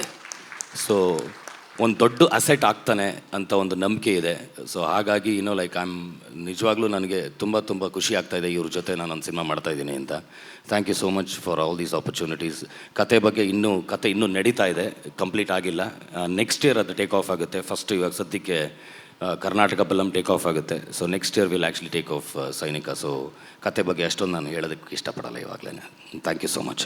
ಎಲ್ರಿಗೂ ನಮಸ್ಕಾರ. ನಮ್ಮ ಶಾಸಕರು ನನಗೆ ಸಿನಿಮಾ ಚಿತ್ರರಂಗದಿಂದ 30 ವರ್ಷದಿಂದ ಸ್ನೇಹಿತರು. ಒಂದು ಹಳೆಯ ಪತ್ರಕರ್ತರು ಗೊತ್ತು, ನಮ್ಮ ಸುಬ್ರಹ್ಮಣ್ಯರು ಕೋಜಿ ಅವರೆಲ್ಲ ನಾವು ಅವ್ರ ಆಫೀಸಲ್ಲೇ ಕೂತ್ಕೊತಾ ಇದ್ವಿ. ಆವಾಗಲೇ ಅವರು ತುಂಬ ಕಷ್ಟಪಟ್ಟು ತುಂಬ ಪ್ಯಾಷನೇಟಾಗಿ, ಆವಾಗ ಬಾರ್ಡರ್ ಅಂತ ಒಂದು ರಿಲೀಸ್ ಆಗಿತ್ತು ಅಷ್ಟೇ ಒಂದು ಬಾಲಿವುಡ್ಡಲ್ಲಿ. ಸೈನಿಕ ಕನ್ನಡ ಚಿತ್ರನೂ ಅದೇ ರೇಂಜಲ್ಲಿ ಮಾಡಿದರು, ತುಂಬ ಕಷ್ಟಪಟ್ಟು ಮಾಡಿದರು. ನಾವೆಲ್ಲ ಜೊತೆಗಿದ್ವಿ ಆವಾಗ. ಈ 1 ವರ್ಷದ ಮುಂಚೆ ನನ್ನ ಕರೆದ್ಬಿಟ್ಟು ನನ್ನ ಮಗನ್ನ ಒಂದು ಫಿಲ್ಮ್ ಮಾಡೋಣ ಅಂತ ಹೇಳಿದ್ರು. ನಾನು ಆಯಿತು ಕರೆಸಿ ನೋಡೋಣ ಅಂತ ಹೇಳಿದೆ. ಆವಾಗ ಧ್ಯಾನ್ ಬಂದಾಗ ಅಂದ್ಕೊಂಡೆ, ಫುಲ್ಲಿ ಲೋಡೆಡ್ಡು, ಅರ್ಧಂಬರ್ಧ ಅಲ್ಲ, ಫುಲ್ಲಿ ವೆಲ್ ಟ್ರೈನ್ಡು, ತುಂಬ ಚೆನ್ನಾಗಿ ಇಂಪ್ರೆಸ್ ಆಯ್ತು ನನಗೆ ನೋಡ್ಬಿಟ್ಟು. ನಾನು ಹೇಳಿದೆ ಆದ ತಕ್ಷಣ ಯೋಗೇಶ್ವರ್ ಅವ್ರಿಗೆ, ಸರ್ ಅವಾಗ ಕಷ್ಟಪಟ್ಟು ಸೈನಿಕಾನ್ ಮಾಡಿದ್ರಿ, ಇವಾಗ ಇಷ್ಟಪಟ್ಟು ಧ್ಯಾನ್ನ 2-3 ಸಿನಿಮಾ ಮಾಡಿ ಇಂಡಸ್ಟ್ರಿಗೆ ಒಂದು ಅಸೆಟ್ ಆಗ್ತಾನೆ. ಈಗ ನಮ್ಮ ಚಿತ್ರರಂಗ ತುಂಬ ತೊಂದರೆಯಲ್ಲಿದ್ದಾಗ ನೀವು ಮಾಡ್ತಾ ಇರೋದು ತುಂಬ ಶ್ಲಾಘನೀಯ. ನಾವೆಲ್ಲ ಜೊತೆಯಲ್ಲಿರ್ತೀವಿ, ಎಂಟೈರ್ ನಮ್ಮ ಟೀಮು ನಿಮ್ಮ ಜೊತೆ ಇರ್ತೀವಿ. ಈಗ ಮೋಸ್ಟ್ ಬೇಕಾಗಿರೋದು ಕನ್ನಡ ಚಿತ್ರರಂಗಕ್ಕೆ 4-5 ಹೀರೋಗಳು ಬೇಕಾಗಿರೋದ್ರಿಂದ ಅದರಲ್ಲಿ ಖಂಡಿತವಾಗೂ ಧ್ಯಾನ್ ತುಂಬ ಒಳ್ಳೆಯ ಸ್ಥಾನದಲ್ಲಿ ಬರ್ತಾರೆ ಅಂತ ನನಗಂತೂ ಆತ್ಮವಿಶ್ವಾಸ ಇದೆ. So congratulations Dhyan, all the best and welcome to Sandalwood. ನಿಮಗೆ ನಮ್ಮದೆಲ್ಲ ಟೀಮನ್ನ ಸಪೋರ್ಟ್ ಇರುತ್ತೆ, ತುಂಬ ಚೆನ್ನಾಗಾಗುತ್ತೆ. ಯೋಗೇಶ್ವರ್ ಅವ್ರಿಗೆ ಒಳ್ಳೆಯದಾಗುತ್ತೆ. ಅವ್ರು ಮಾಡ್ತಾ ಇರೋ ಎಲ್ಲ ಪ್ರಯತ್ನವೂ ಸಕ್ಸಸ್ ಆಗಿದ್ದಾರೆ. ಉತ್ತರ ಧ್ರುವ ಸಕ್ಸಸ್ ಆಗಿದೆ, ಸೈನಿಕ ಸೂಪರ್ ಹಿಟ್ ಆಗಿದೆ. ಸೊ ಇವು 2 ಕತೆ ಅವ್ರದ್ದು. ಮೇಯ್ನ್ ನಾನು ಕತೆ ಕೇಳಿದಾಗ ಅದ್ಭುತವಾಗಿ ಕತೆ, ಯಾಕಂದರೆ ನಾನು ತುಂಬ ನಾನು ಈಗಿನ ಟೈಮಲ್ಲಿ ಪ್ರೊಡ್ಯೂಸ್ ಮಾಡ್ತಾ ಕೆಲವು ಕತೆಗಳು ಕೇಳೋದಕ್ಕಿಂತ ಅದ್ಭುತವಾಗಿ ಕತೆನ ಅವರು, ಯಾಕಂದರೆ ಅವರು ಈ ಮಣ್ಣನ್ನು ಇದು ಗೊತ್ತು ಅವ್ರಿಗೆ, ಮತ್ತು ಜನಗಳ ಜೊತೆ ತುಂಬ ಓಡಾಡ್ತಾ ಇರ್ತಾರೆ. ಆ ಎಲ್ಲ ಪಲ್ಸನ್ನು ಹಿಡಿದು ಈ 2 ಚಿತ್ರನೂ ತುಂಬ ಅದ್ಭುತವಾಗಿ ಕತೆ ಮಾಡಿದ್ದಾರೆ. ಆಲ್ ದ ಬೆಸ್ಟ್ ಸರ್, ನಿಮ್ಮ ಜೊತೆ ನಾವೆಲ್ಲ ಇರ್ತೀವಿ. ಥ್ಯಾಂಕ್ ಯು, ಧನ್ಯವಾದಗಳು. ಎಲ್ರಿಗೂ ನಮಸ್ಕಾರ. ವೇದಿಕೆ ನಿಜವಾಗಲೂ ಒಂದು ಚಿತ್ರರಂಗದಲ್ಲಿ ಒಂದು ಚಿತ್ರ ಪ್ರಾರಂಭ ಆಗ್ತಾ ಇದೆ ಇವತ್ತು. ಅಂದರೆ ಇವತ್ತಿನ ಪರಿಸ್ಥಿತಿಯಲ್ಲಿ ಒಂದು ಚಿತ್ರ ಪ್ರಾರಂಭ ಆಗುತ್ತೆ ಅಂದರೆ ಚಿತ್ರರಂಗದಲ್ಲಿ ಇರೋರಿಗೆಲ್ಲ ಎಷ್ಟು ಸಂತೋಷ ಆಗುತ್ತೆ ಅಂದರೆ ಒಂಥರ ಹಬ್ಬ ಆಚರಿಸ್ಕೊಂಡಷ್ಟು ಸಂತೋಷ ಆಗುತ್ತೆ. ಯೋಗೇಶ್, ನಾವು ಏನು ಮಾತಾಡೋದು ಬೇಡ ಅವ್ರ ಬಗ್ಗೆ. ಚಿತ್ರರಂಗದಲ್ಲಿ ಪಾದಾರ್ಪಣೆ ಮಾಡಿ, ಚಿತ್ರರಂಗದಲ್ಲೂ ಒಂದು ಒಳ್ಳೆಯ ಹೆಸರು ಮಾಡಿ, ಯಶಸ್ವಿ ಚಿತ್ರಗಳನ್ನು ಮಾಡಿ, ಇಷ್ಟು ವರ್ಷಗಳು ನಾವು ಅವ್ರನ್ನ ಕಳ್ಕೊಂಡಿದ್ವಿ. ಚಿತ್ರರಂಗದಲ್ಲಿ ತೆರೆ ಮೇಲೆ ಕಳ್ಕೊಂಡಿದ್ವಿ ಅವ್ರನ್ನ ನಾವು. ಹಾಗೆ ರಾಜಕೀಯ ರಂಗಕ್ಕೆ ಹೋಗಿ ರಾಜಕೀಯದಲ್ಲಿ ಅವರಿಗೆ ಅವರ ಕ್ಷೇತ್ರದಲ್ಲಾಗ್ಬೋದು ಏನೇ ಕೆಲಸ ಮಾಡಿದ್ರೂ ಆ ಕ್ಷೇತ್ರದಲ್ಲಿ ಮಾಡಿದಂಥ ಕೆಲಸ ಇಡೀ ಕರ್ನಾಟಕ ಮಾತಾಡುವಂಥ ಒಂದು ಕೆಲಸ ಮಾಡೋದಂಥ ಒಂದು ನಮ್ಮ ಸ್ನೇಹಿತರು ಅಂತ ಹೇಳೋಕ್ಕೆ ಇಷ್ಟಪಡ್ತೀನಿ. ರಾಜಕಾರಣ ಬಿಟ್ಬಿಡಿ. ಸೊ ನಾನೇನು ಹೇಳೋಕ್ಕೆ ಇಷ್ಟಪಡ್ತೀನಿ ಅಂದರೆ, ಏನಾದರೂ ಒಂದು ಕೆಲಸ ಹಿಡಿದ್ರೆ ಅವರು ಅದನ್ನು ಅಚ್ಚುಕಟ್ಟಾಗಿ ಮಾಡಿ ಅದರ ರಿಸಲ್ಟ್ ಬರೋವರೆಗೂ ಬಿಡೋದಿಲ್ಲ ಅನ್ನೋವಂಥ ಒಬ್ಬ ವ್ಯಕ್ತಿ ಯೋಗೇಶ್ ಅವರು. ಖುಷಿಯಾಗುತ್ತೆ ಸರ್. ನೀವು ನಿಮ್ಮ ಮಗನ್ನ ಒಂದು ಸರಿ ಪರಿಚಯ ಮಾಡಿಸಿದಾಗ ಯಾವಾಗ ಪಾದಾರ್ಪಣೆ ಮಾಡಿಸ್ತೀನಿ ಅಂತ ಕೇಳಿದ್ದೆ. ಅವಾಗವಾಗ ನಿಮ್ಮದೆಲ್ಲ ಈ ಫೋಟೋ ಗೀಟೋ ನಾವು ಮೈಸೂರು ಕಡೆ ಹೋಗುವಾಗ ನಿಮ್ಮ ವಿನಯದಲ್ಲಿ ನೋಡುವಾಗ ಅಯ್ಯೋ ಯೋಗೇಶ್ ಅವ್ರು ಇನ್ನು ಮಗನ ಇಂಟ್ರೊಡ್ಯೂಸ್ ಮಾಡಿಲ್ವಲ್ಲಪ್ಪ ಅಂದ್ಕೊಂಡಿದ್ದೆ. ಸೊ ಬಟ್ ಇವತ್ತು ತುಂಬ ಖುಷಿ ಆಯಿತು. ನಿಜ ಹೇಳ್ತೀನಿ, ನಾನು ಇವತ್ತು ತಪ್ಪು ತಿಳ್ಕೊಬೇಡಿ ಹಿಂಗೆ ಹೇಳ್ತೀನಿ ಅಂತ. ನನಗೆ ಅವತ್ತು ಶ್ರೀಕಾಂತ್ ಫೋನಲ್ಲಿ ಗೊತ್ತಲ್ಲ, ಶ್ರೀಕಾಂತ್ ಮಾತಾಡೋದು, ಅಣ್ಣ ವೆಸ್ಟರ್ನ್ ಹೋಟ್ಲು ಹೀಗೆ ಫಂಕ್ಷನು ಅದು ಇದೊಂದು. ನಾನೆಲ್ಲ ನಿಜವಾಗ್ಲೂ ಇವತ್ತು ಅವ್ರ ಮದುವೆ ಅಂದ್ಕೊಂಡು ರಿಸೆಪ್ಷನ್ ಅಂದ್ಕೊಂಡೆ ನಾನು.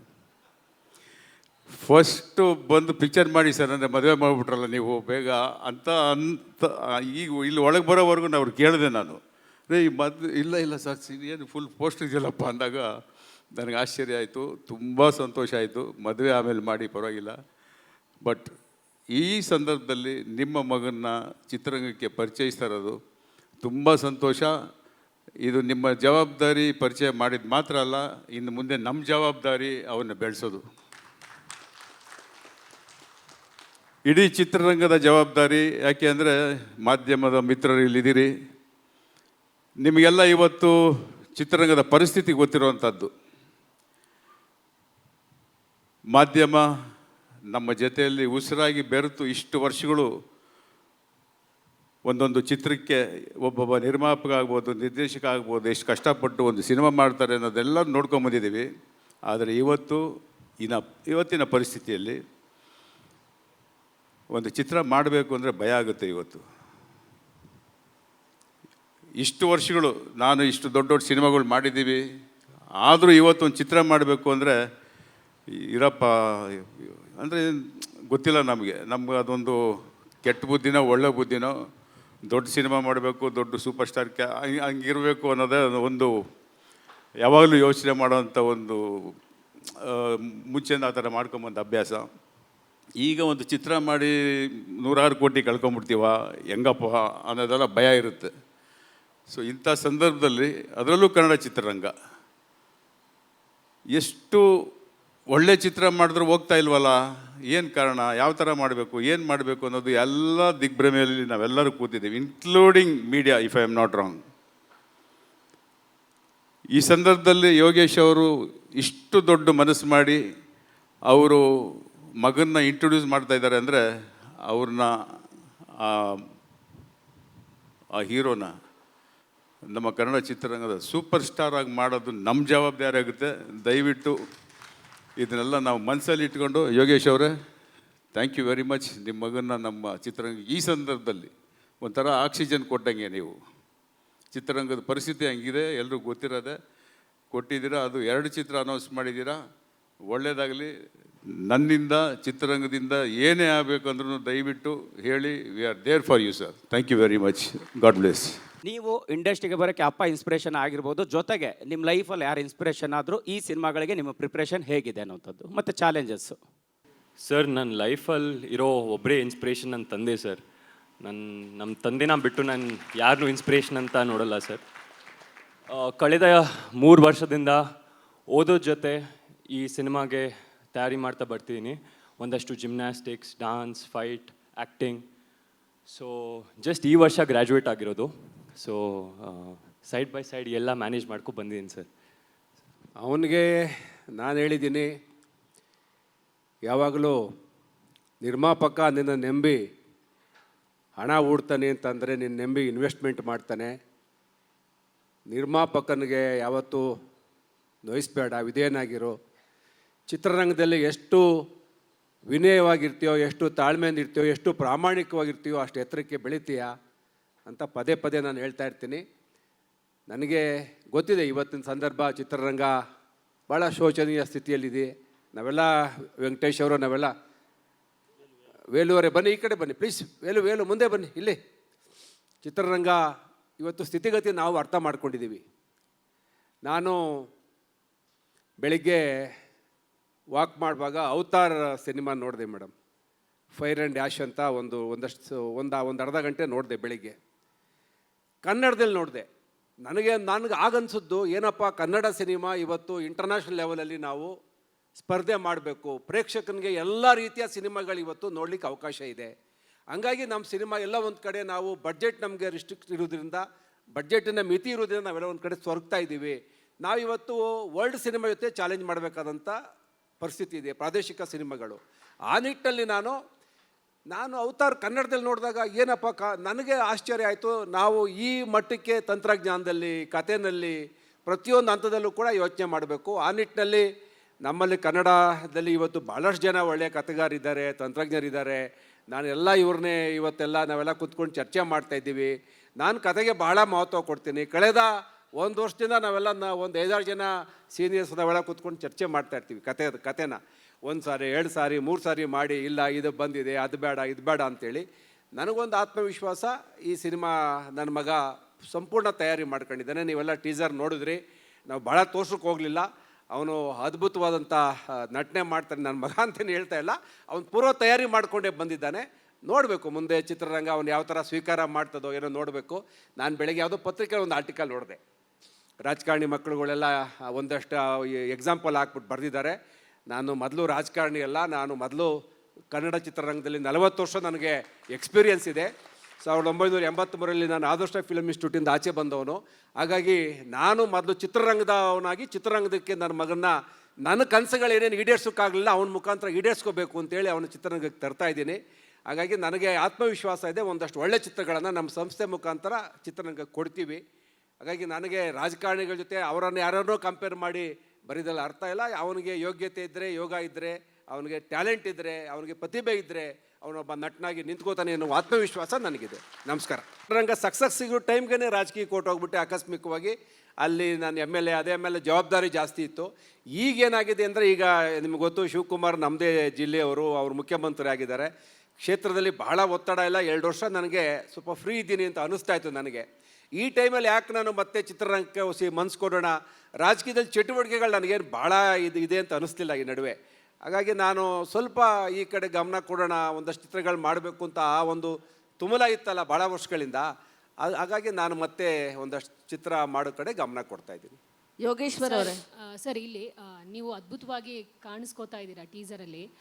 ಸೈನಿಕ ಆದಮೇಲೆ ಮತ್ತೊಮ್ಮೆ ಪ್ರಯತ್ನ ನಿಮ್ಮದು, ಒಳ್ಳೆಯದಾಗಲಿ ಸರ್. ಬಟ್ ವೇದಿಕೆಯಲ್ಲಿ ಎಲ್ಲರೂ ತುಂಬ ಚೆನ್ನಾಗಿ ಕನ್ನಡ ಮಾತಾಡ್ತಿದ್ದೀರಾ.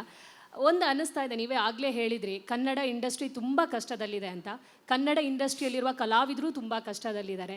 ಸೊ ನಮ್ಮ ಕನ್ನಡಿಯತ್ತಿಯರು ಅಂದರೆ ಹೀರೋಯಿನ್ಸ್ಗಳು ಕೂಡ ಕನ್ನಡ ಇಂಡಸ್ಟ್ರಿಯಲ್ಲಿರುವವರು ಬೇಕು ಅಂತ ಅವಕಾಶಗಳನ್ನು ಕೇಳ್ತಾ ಇದ್ದಾರೆ.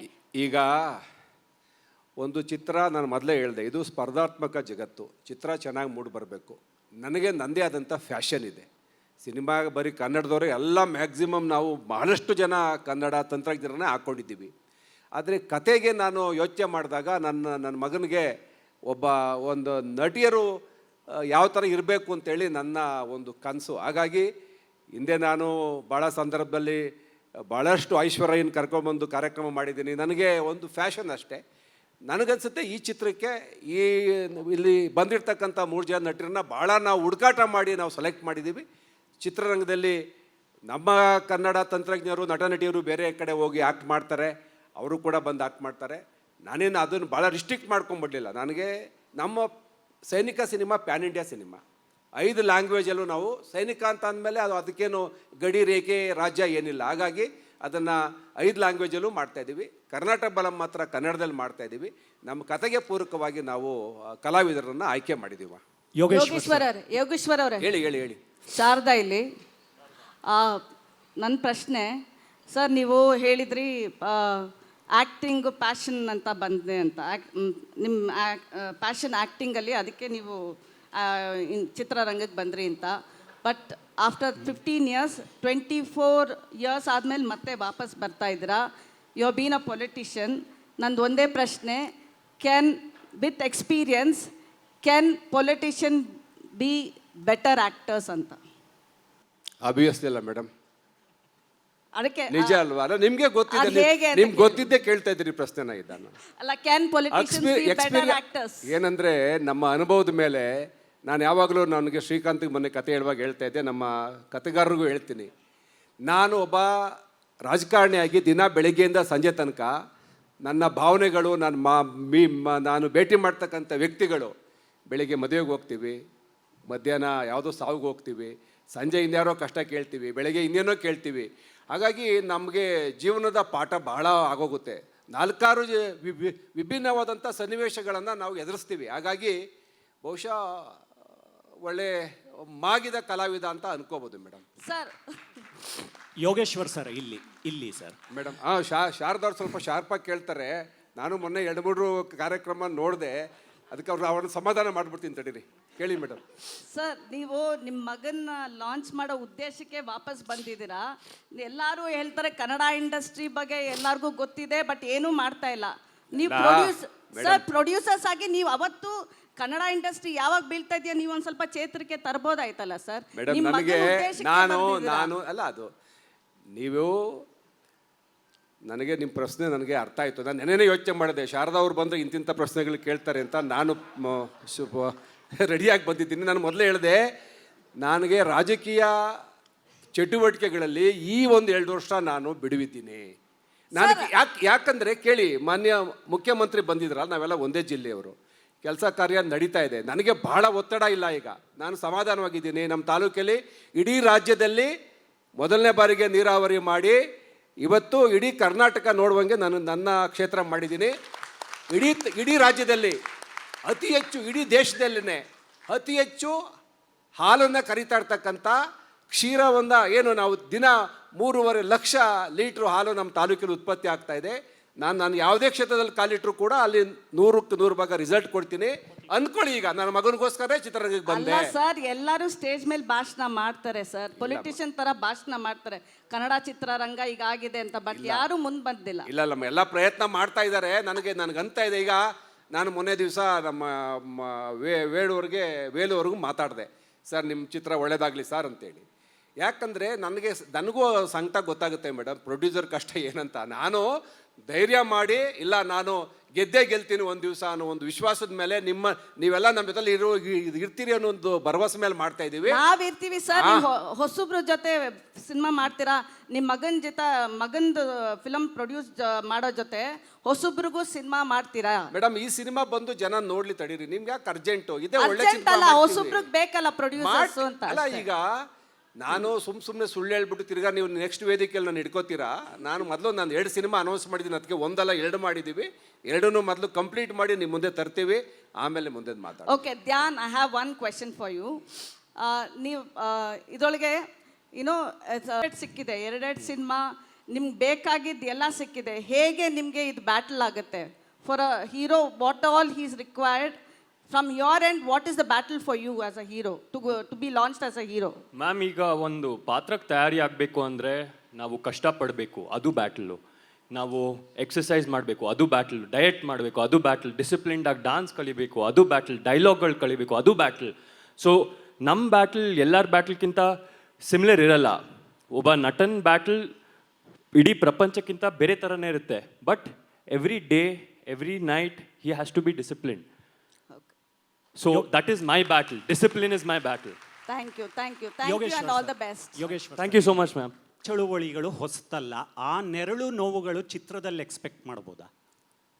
100ಕ್ಕೆ 100 ಭಾಗ. ನಾನು ಮೊದಲೇ ಹೇಳಿದೆ, ನನ್ನ ಅನುಭವದ ಆಧಾರದ ಮೇಲೆ ನಾನು ಈ ಒಂದು ಚಿತ್ರ ಏನು ಕರ್ನಾಟಕ ಬಲಂ ಏನು ನಾವು ಮಾಡ್ತಾ ಇದ್ದೀವಿ, ಅದು ನಿಜವಾಗ್ಲೂ ನಾನೇನು ಹೇಳ್ತೀನಿ, ನನಗೇನು ಯೋಚನೆ ಅಲ್ಲ. ಉತ್ತರ ಕರ್ನಾಟಕದಲ್ಲಿ ಭಾಳಷ್ಟು ಜನ ಇವತ್ತು ನಮ್ಮ ಉತ್ತರ ಕರ್ನಾಟಕ, ನಮ್ಮ ಸ್ನೇಹಿತರು ಬಂದಿದ್ದಾರೆ. ಈಗ ವಾಲಿಯವರು ಅಂತೇಳಿ ಬೀದರಿಂದ ಉತ್ತರ ಕರ್ನಾಟಕ ಜನ ಹಳೆ ಮೈಸೂರು ಕಡೆಗೆ ಗುಳೆ ಬರ್ತಾರೆ. ಅದು ಪುಲಕೇಶಿ ನಾಡೋದು ಅಂದರೆ ಬಾದಾಮಿ ಸುತ್ತಮುತ್ತ, ನಮ್ಮದು ಬಳ್ಳಾರಿ ಆಗ್ಬೋದು, ಎಲ್ಲರೂ ಆಗ್ಬೋದು, ಎಲ್ಲ ಈ ನನ್ನ ತಾಲೂಕಲ್ಲಿ 10,000 ಜನ ಗುಳೆ ಬಂದಿರೋರು 15 ವರ್ಷದಿಂದ ವಾಸ ಮಾಡ್ತಾ ಇದ್ದಾರೆ. 10,000 ಜನ ಇದ್ದಾರೆ ನಮ್ಮ ತಾಲೂಕಲ್ಲಿ. ಬಳ್ಳಾರಿ ಸರ್ಕಲ್ ಅಂತಲೇ ಇದೆ. ನಾನು ದಿನ ಬೆಳಿಗ್ಗೆ ನೋಡ್ತಿದ್ದೆ, ಯಾಕೆ ಈ ಥರ ಆಗ್ತದೆ ಅಂತೇಳಿ. ಹಂಗಾಗಿ ನನಗೆ ಈ ಕತೆ ಹುಟ್ಟಿತು. ಅಂದರೆ ಈ ಕರ್ನಾಟಕದ ಸಮಗ್ರ ಅಭಿವೃದ್ಧಿ ಆಗಬೇಕು, ನೀರಾವರಿ ಆಗಬೇಕು, ಆ ಚಿಂತನೆ ಇಟ್ಕೊಂಡು ಈ ಕತೆ ಮಾಡಿದ್ದೀವಿ. ಇನ್ನೇನು ಜಾಸ್ತಿ ಕೇಳಬೇಡಿ, ನಾನು ಯಾಕೆಂದರೆ ಜಾಸ್ತಿ ಕೇಳಿದ್ರೆ ನಾನು ಬಾಯಿ ಬಿಟ್ಬಿಡ್ತೀನಿ. ಸಿನಿಮಾ ಚೆನ್ನಾಗಿ ಮಾಡ್ತೀವಿ, 100ಕ್ಕೆ 100 ಭಾಗ ನಿಮಗೆಲ್ಲ ಸಮಾಧಾನ ಆಗುತ್ತೆ. ಯೋಗೇಶ್ವರ್ ಸರ್, ಈಗಾಗಲೇ ನೀವು ಚಿತ್ರರಂಗದಲ್ಲಿ ಯಶಸ್ವಿ ನಟ ಆಗಿ ರಾಜಕಾರಣಕ್ಕೆ ಎಂಟ್ರಿ ಕೊಟ್ಟಿದ್ದೀರಾ. ಸಾಕು ಮಗ ಮಾತ್ರ ಸಿನಿಮಾ ಮಾಡಲಿ ಅನ್ಬೋದಿತ್ತು, ಆದರೆ ನೀವು ಮಗನ ಜೊತೆ ತೆರೆ ಹಂಚ್ಕೋತಿದ್ದೀರಾ. ಸೊ ನಿಮ್ಮ ಕನಸು ಕೂಡ ಅದಾಗಿತ್ತು. ಮೊದಲಿಂದ ನಾನು ಬೆಂಗಳೂರು ಬಂದದ್ದೇ ಒಬ್ಬ ನಟನಾಗಬೇಕು ಅಂತೇಳಿ. ಎಲ್ಲರಿಗೂ ಭಾಳಷ್ಟು ಜನಕ್ಕೆ ಗೊತ್ತಿದೆ. ನನಗೆ ಆಕಸ್ಮಿಕ ರಾಜಕಾರಣ, ಬಟ್ ಅಲ್ಲಿ ಹೋಗ್ಬೇಕಾಗಿತ್ತು, ಅನಿವಾರ್ಯ, ಅಲ್ಲಿ ಹೋರಾಟ ಮಾಡಬೇಕಾಗಿತ್ತು. ನನಗಿನ್ನೂ ಆ ಒಂದು ಹಸಿವಿದೆ ಚಿತ್ರರಂಗದಲ್ಲಿ. ನಾನು ಆ್ಯಕ್ಟ್ ಮಾಡಬೇಕು ಅಂತ ಹಸಿವಿದೆ. ನಾನು ಇನ್ನೂ ಒಂದಷ್ಟು ಸಿನಿಮಾಗಳನ್ನ ಇನ್ನೊಂದಷ್ಟು ವರ್ಷ ಮಾಡ್ತೀನಿ. ಡಯಟ್ ಏನೇನು ವರ್ಕೌಟ್ ಅನ್ನೋದೆಲ್ಲ ಇದೆ, ಅದ್ರ ಜೊತೆಗೆ ಒಂದು ತಯಾರಿ ಅನ್ನುವಂತಹ ವಿಚಾರದಲ್ಲಿ ನಿಮ್ಮ ಜೊತೆಗೆ ಅಂದರೆ ಇದಕ್ಕೆ ಸಿನಿಮಾಗೆ ಒಂದು ಏನು ಬೇಕು ಎಲ್ಲ ತಯಾರಿ ಜೊತೆಗೆ ಕೈ ಜೋಡಿಸಿರೋರು ನಿಮ್ಮ ತಾಯಿ ಅಂತ ಅನಿಸುತ್ತೆ. ಯಾಕಂದರೆ ಪ್ರತಿ ಹಂತದಲ್ಲೂ ಕೂಡ ನಿಮಗೆ ಸಪೋರ್ಟಿವ್ ಆಗಿ ನಿಂತ್ಕೊಂಡು ಬಂದಿದ್ದಾರೆ. ಆ್ಯಂಡ್ ಅವರ ಒಂದು ಸಪೋರ್ಟ್ ಯಾವ ರೀತಿ ಸಿಕ್ಕಿದೆ ನಿಮಗೆ ಅಂತ?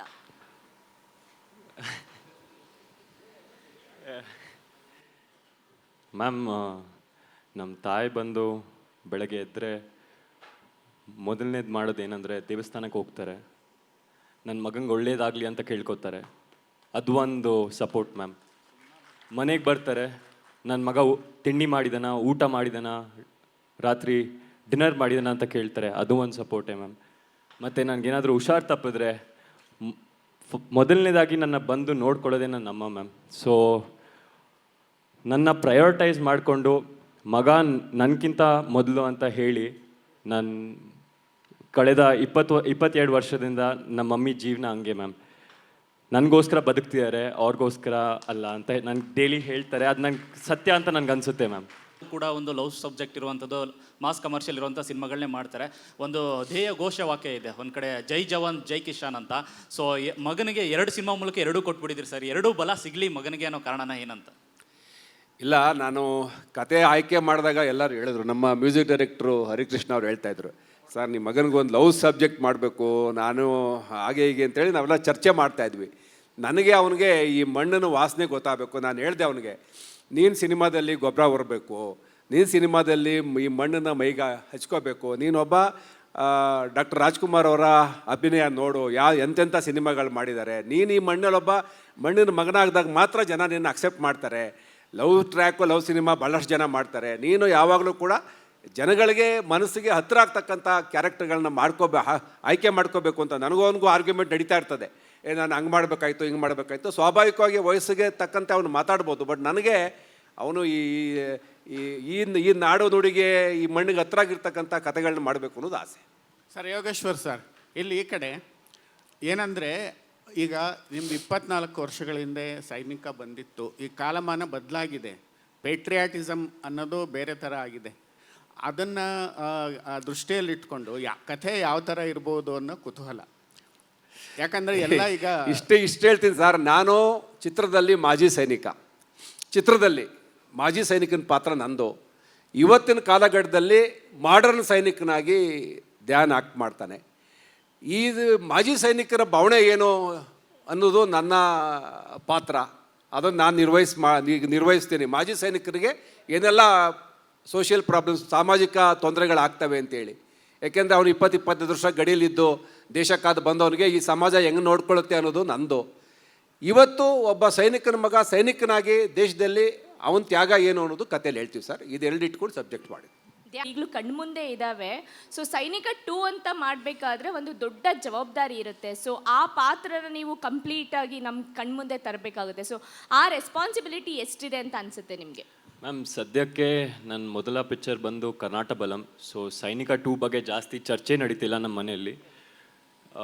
ಬಟ್ ಆ ಒಂದು ಜವಾಬ್ದಾರಿ ತುಂಬ ದೊಡ್ಡದಾಗಿದೆ ಆ್ಯಂಡ್ ನನ್ನ ಕೆಪಾಸಿಟಿ ತಕ್ಕಂಗೆ ನಾನು ನಿಭಾಯಿಸ್ಕೋತೀನಿ ma'am. Well, we have many Kannada heroines in Kannada film industry. Why need to give opportunity for the further who are non-Kannadigas? There is a question that will be shooted every time for the heroines. Okay, so how do you face this? Do you have any opinion for this, and how do you prove for this? So first of all, it's a very beautiful question, and I'm very happy that you asked this. The reason is, as you said, we will be getting this question again and again, that why should somebody else get this opportunity?